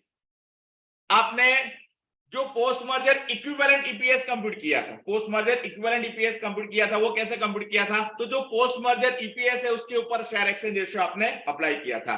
तो अगेन पहले पोस्ट मर्जर ईपीएस के ऊपर हम जाएंगे, तो पहले हम क्या करेंगे? पहले हम 42 lakhs डिवाइडेड बाय 6,50,000।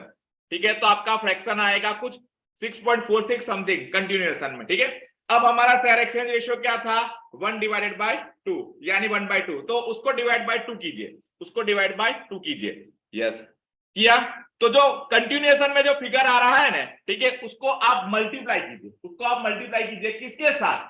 तो selling company S limited, selling company S limited है, उसके pre merger number of shares, तो उसका पहले नंबर ऑफ शेयर्स कितना था? उसका पहले नंबर ऑफ शेयर्स 3 लाख था। ठीक है, तो उसको मल्टीप्लाई कीजिए 3 लाख से, और जो फिगर आ रहा है वो मुझे बताइए।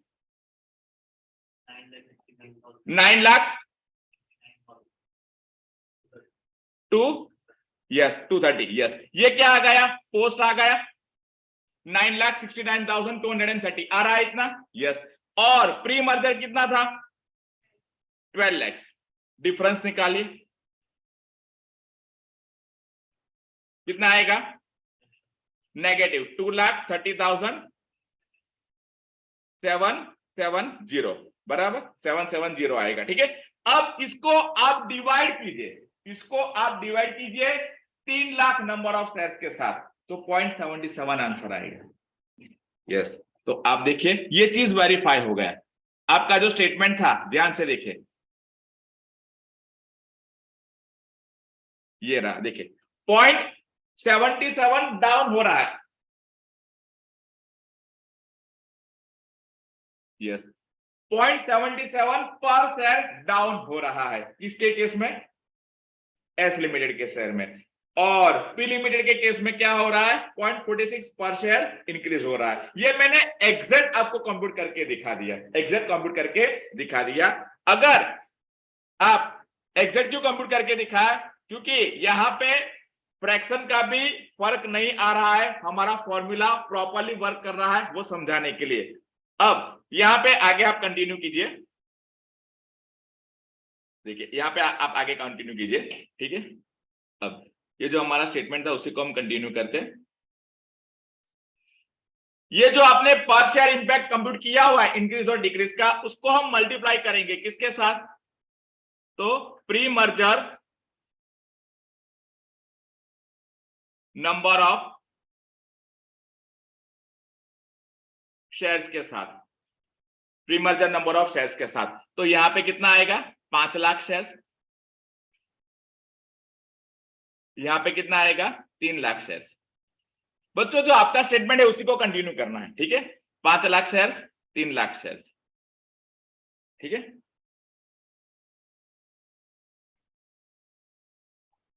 और उसके बाद लास्ट 6 नंबर का point, impact of merger on earnings of P limited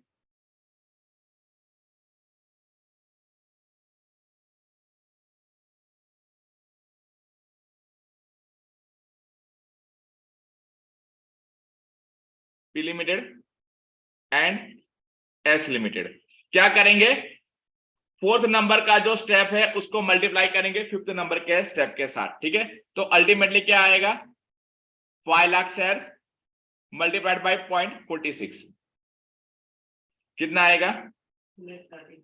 rupees 2,30,000। पर यहां पे कितना आएगा? रुपीज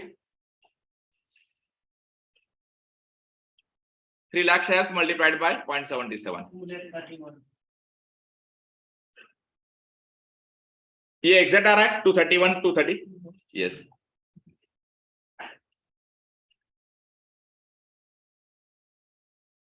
यहां पे लिखिएगा इंक्रीज,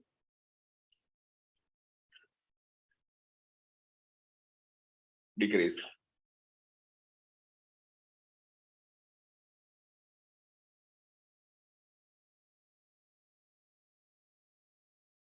अब बच्चों ध्यान से सुनिएगा, यहां पे जो डिफरेंस आ रहा है वो फ्रैक्शन की वजह से आ रहा है। मैंने आपको पॉइंट के हिसाब से एक्सप्लेन कर दिया, समझ में आया, ठीक है।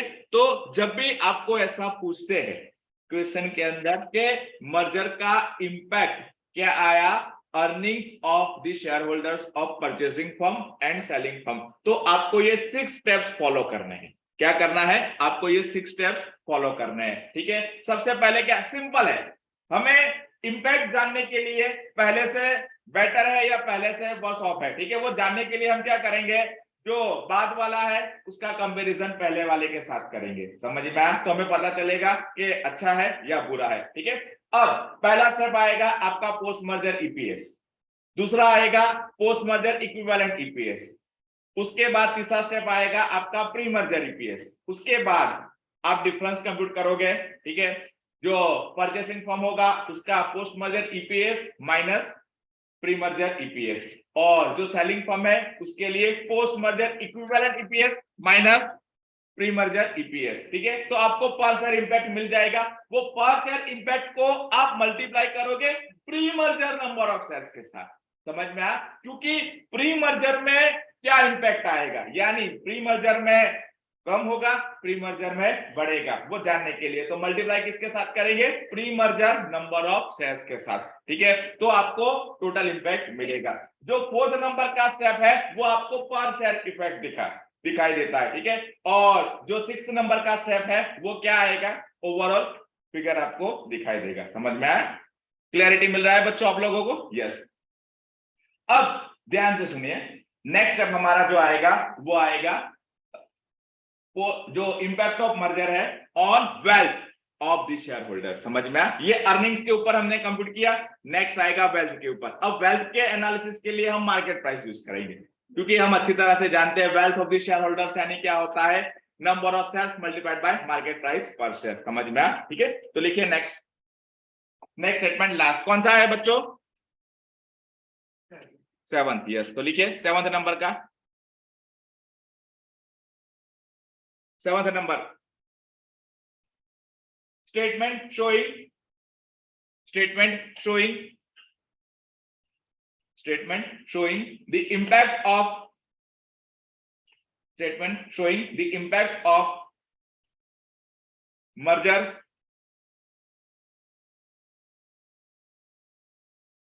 statement showing the impact of merger on wealth of, on wealth of the shareholders of, on wealth of the shareholders of P Limited and S Limited।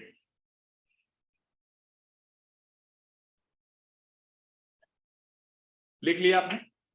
Okay, again columns बनाइए आप, सेम कॉलम, पर्टिकुलर्स, उसके बाद P Limited and S Limited।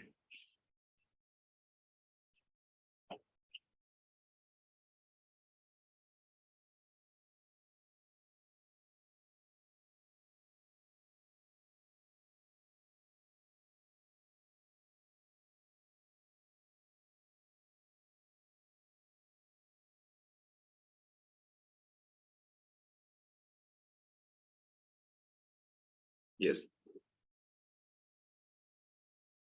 अब again उसके अंदर पहला point, post merger MPS आएगा। समझ में आया बच्चों? वहां पे पहला स्टेप क्या था? पोस्ट मर्जर ईपीएस, यहां पे क्या हो जाएगा? Post merger MPS. क्या लिखेंगे? पी लिमिटेड में ही लिखेंगे ₹64.60, एस लिमिटेड में डैश कर देंगे। क्या करेंगे? डैश कर देंगे। वहां पे दूसरा स्टेप क्या था?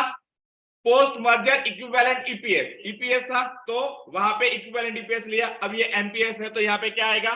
Post merger, post merger equivalent, equivalent MPS. P limited में डैश कर देंगे, एस लिमिटेड में लिखेंगे कितना है? Rupees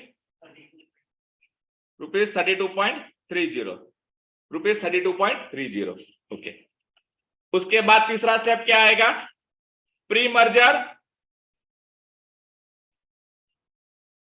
MPS, pre merger MPS. वहां पे प्रीवियस स्टेप में तीसरा स्टेप क्या था? प्री मर्जर ईपीएस था। यहां पे क्या हो जाएगा? तीसरा step pre merger MPS. Yes, कितना है?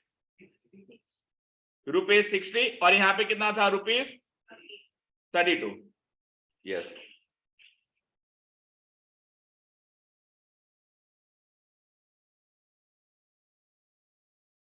इंक्रीज, चौथा स्टेप, ऑब्लिक ब्रैकेट में डिक्रीज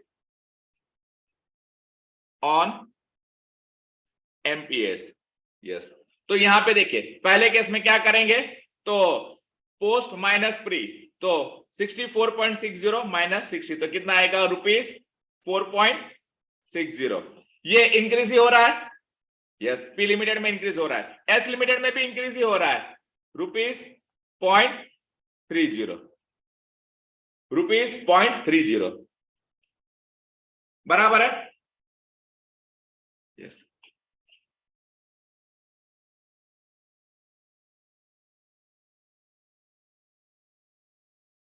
अब उसके बाद चौथा स्टेप, सॉरी चौथा स्टेप हो गया, पांचवा स्टेप क्या आएगा? Pre merger, pre merger number of shares कितना आएगा? पहले में 5 लाख शेयर्स, और यहां पे क्या आएगा? 3 lakh shares.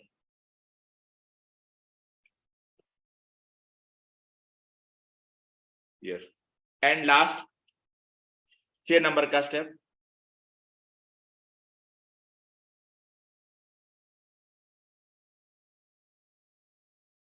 Impact of merger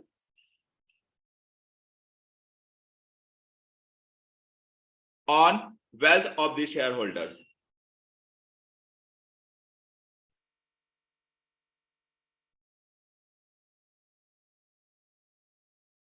क्या करेंगे 4 मल्टीप्लाइड बाय 5, 4 मल्टीप्लाइड बाय 5, 4 को 5 के साथ मल्टीप्लाई करेंगे,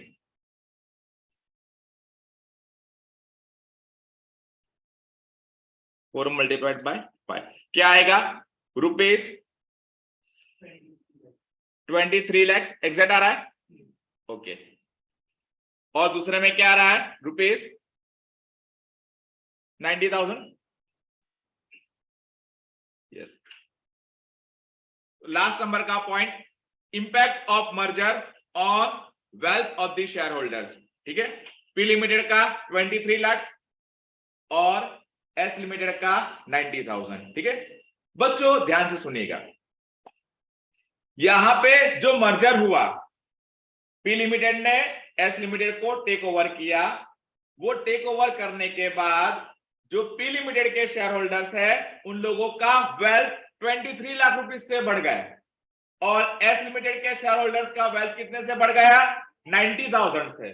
ठीक है अगर मुझे इसका वेरिफिकेशन करना है कि ये जो मैंने कंप्यूटेशन किया क्या वो सही है या गलत है, ठीक है तो वो वेरिफिकेशन मैं आपको समझा देता हूं, आप चाहे तो लिख सकते हैं। ठीक है लिखो नीचे, एक सेकंड ऐसा लिख दीजिएगा, पहले ये दोनों को कंबाइन कीजिए ऐसा 23 lakhs एंड 90,000 उसको कंबाइन करके ऐसा लिख दीजिएगा, कितना आ रहा है 23 lakhs प्लस 90,000 रुपीज 23 lakhs 90,000 यानी प्लस हो गया। इंपैक्ट ऑफ मर्जर ये क्या हुआ इंक्रीज हुआ है। ठीक है इंपैक्ट क्या है इंक्रीज है। ठीक है डिक्रीज किसी में नहीं है। ठीक है 23 लाख 90,000। अब बच्चों यहां पे मैं वेरिफिकेशन लिख रहा हूं, देखिए वेरिफिकेशन आप पहले देख लीजिएगा उसके बाद लिखिएगा वेरिफिकेशन। यस अब वेरिफिकेशन में सबसे पहले मैं क्या लिखूंगा पोस्ट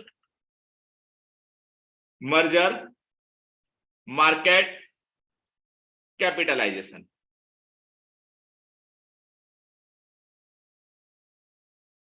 एक चीज ध्यान से समझिएगा कि अगर कोई भी कंपनी है उसके नंबर ऑफ शेयर्स को उसके मार्केट प्राइस पर शेयर के साथ मल्टीप्लाई करेंगे तो जो फिगर आपको मिलेगा उसे क्या बोला जाता है मार्केट कैपिटलाइजेशन। क्या बोला जाता है market capitalization. Reliance Industries Limited के नंबर ऑफ शेयर्स को मैं अगर मल्टीप्लाई करूंगा उसके मार्केट प्राइस पर शेयर के साथ तो मुझे क्या मिलेगा उसका मार्केट कैपिटलाइजेशन। समझ में आया? यस तो अब देखिए पोस्ट मर्जर मार्केट कैपिटलाइजेशन, तो पोस्ट मर्जर मार्केट कैपिटलाइजेशन का मुझे कंप्यूटेशन करना है तो मेरे पास दो इंफॉर्मेशन होना चाहिए। पहला तो post merger number of shares, तो post merger number of shares क्या है 6,50,000 शेयर्स। ठीक है ओरिजिनली 5 लाख शेयर्स था और 1.5 लाख नया शेयर इश्यू किया। ठीक है तो ये क्या आएगा यहाँ पे 6,50,000। डायरेक्ट समझ में आएगा कि 5 लाख प्लस 1,50,000 ऐसा लिखूं, समझ में आएगा ना? Yes post merger shares. ठीक है post merger shares multiplied bye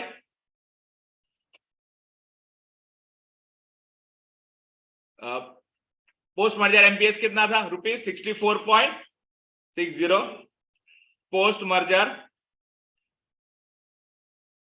MPS. Yes तो कितना आएगा figure 4 crore 19 lakhs 4 crore 19 lakh 90,000। Okay अब उसमें से मैं लेस करता हूं, ध्यान से सुनिएगा मैं लेस करता हूं pre merger market capitalisation.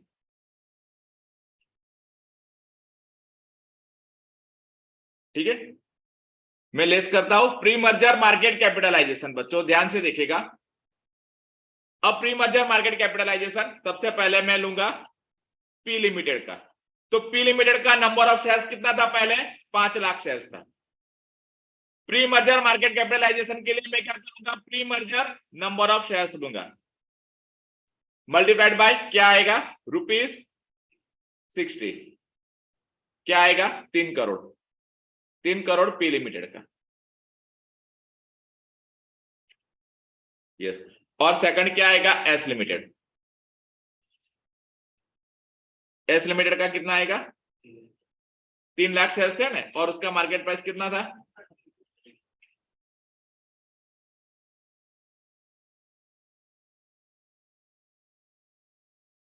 3 lakh shares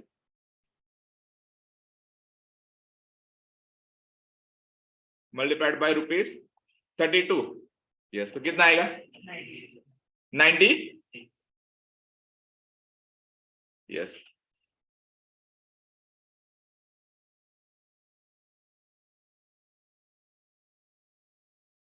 increase in wealth of the shareholders,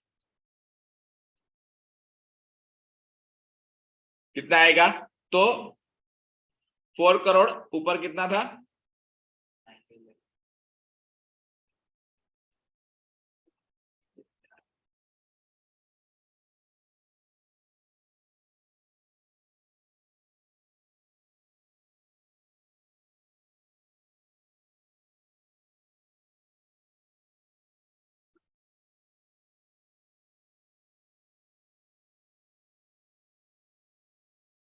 क्या हो रहा है इसको,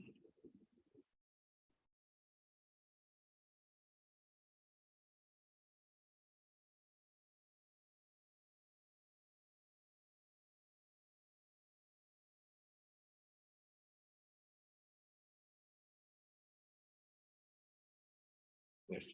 4,19,90,000 था, उसमें से हम लेस करेंगे 3,96,00,000, तो क्या मिलेगा आपको, 23,90,000 बराबर, 23,90,000।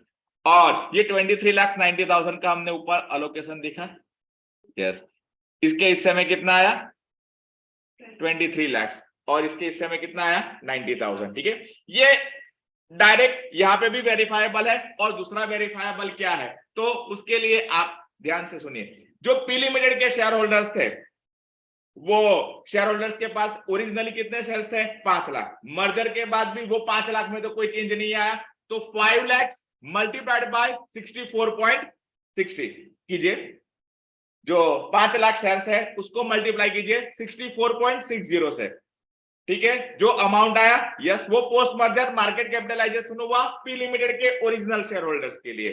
अब उन लोगों का pre merger original market capitalisation कितना था, तो 3 करोड़ रुपया, तो उसमें से 3 करोड़ आप लेस कर दीजिएगा, तो 23 लाख आ जाएगा। यस, ठीक है, ये वेरीफाई हो गया।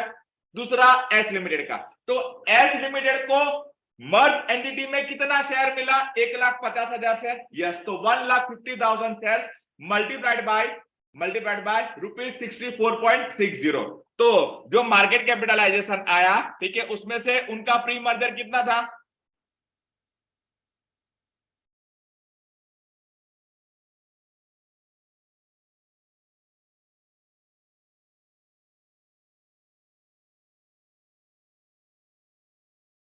क्या हो रहा है इसको, मैं कल अपना जो पुराना पीडीएफ वाला फाइल था ना वही लाऊंगा, ये धमाल करे। ठीक है,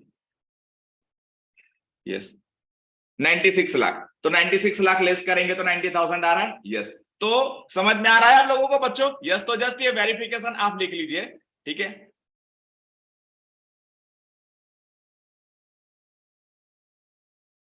लिखिए वेरिफिकेशन में ऐसा।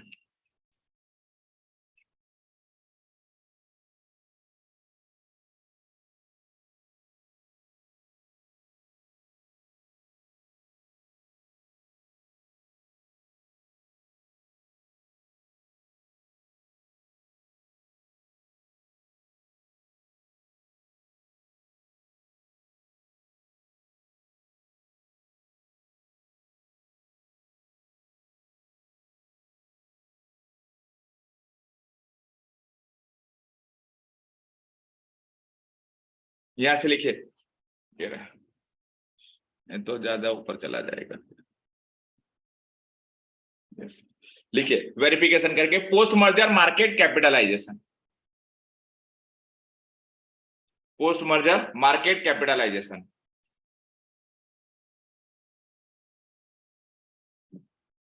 Post merger market capitalization. उसके बाद नेक्स्ट लाइन में ब्रैकेट में 6,50,000 post merger shares multiplied by ₹64.60 post merger MPS.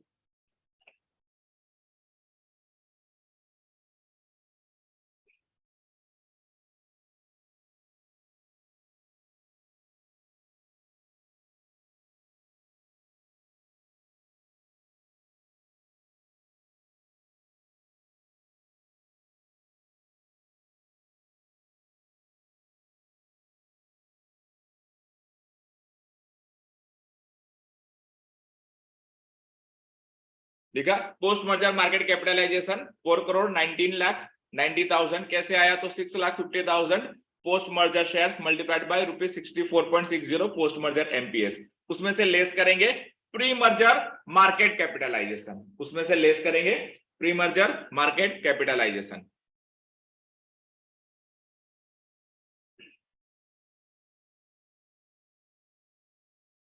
Pre merger market capitalization, उसमें पी लिमिटेड का प्री मर्जर मार्केट कैपिटलाइजेशन कितना था, 5 लाख शेयर्स मल्टीप्लाइड बाय ₹60, तो 3 करोड़, वो लेस करेंगे।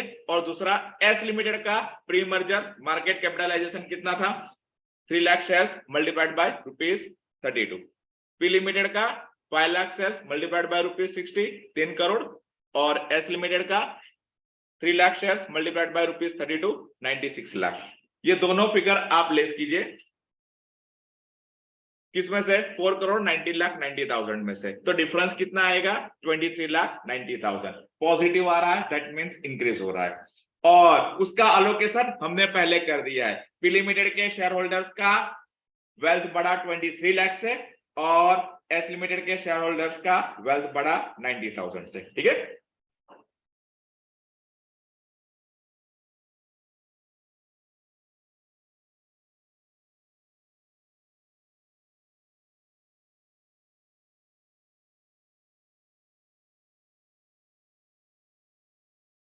yes.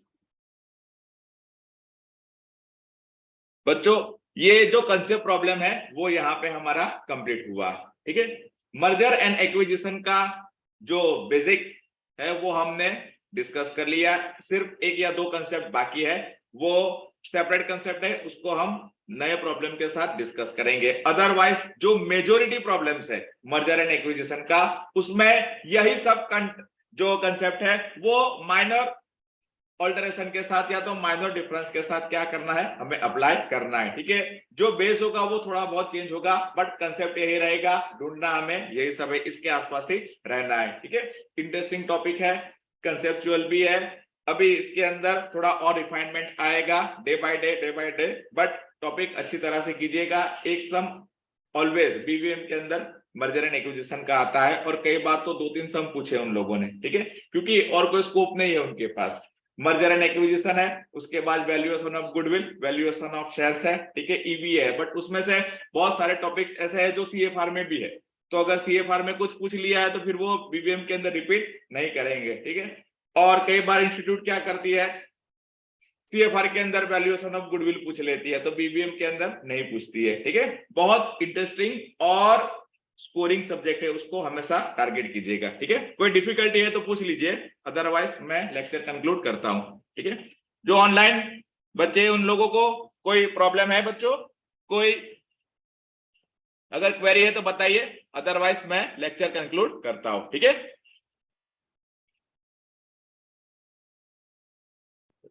कोई क्वेरी नहीं लगता है। ठीक है, तो बच्चों नेक्स्ट वीक के अंदर मिलते हैं। ठीक है, गुड नाइट, टेक केयर। मैं लेक्चर एंड करता हूं बच्चों।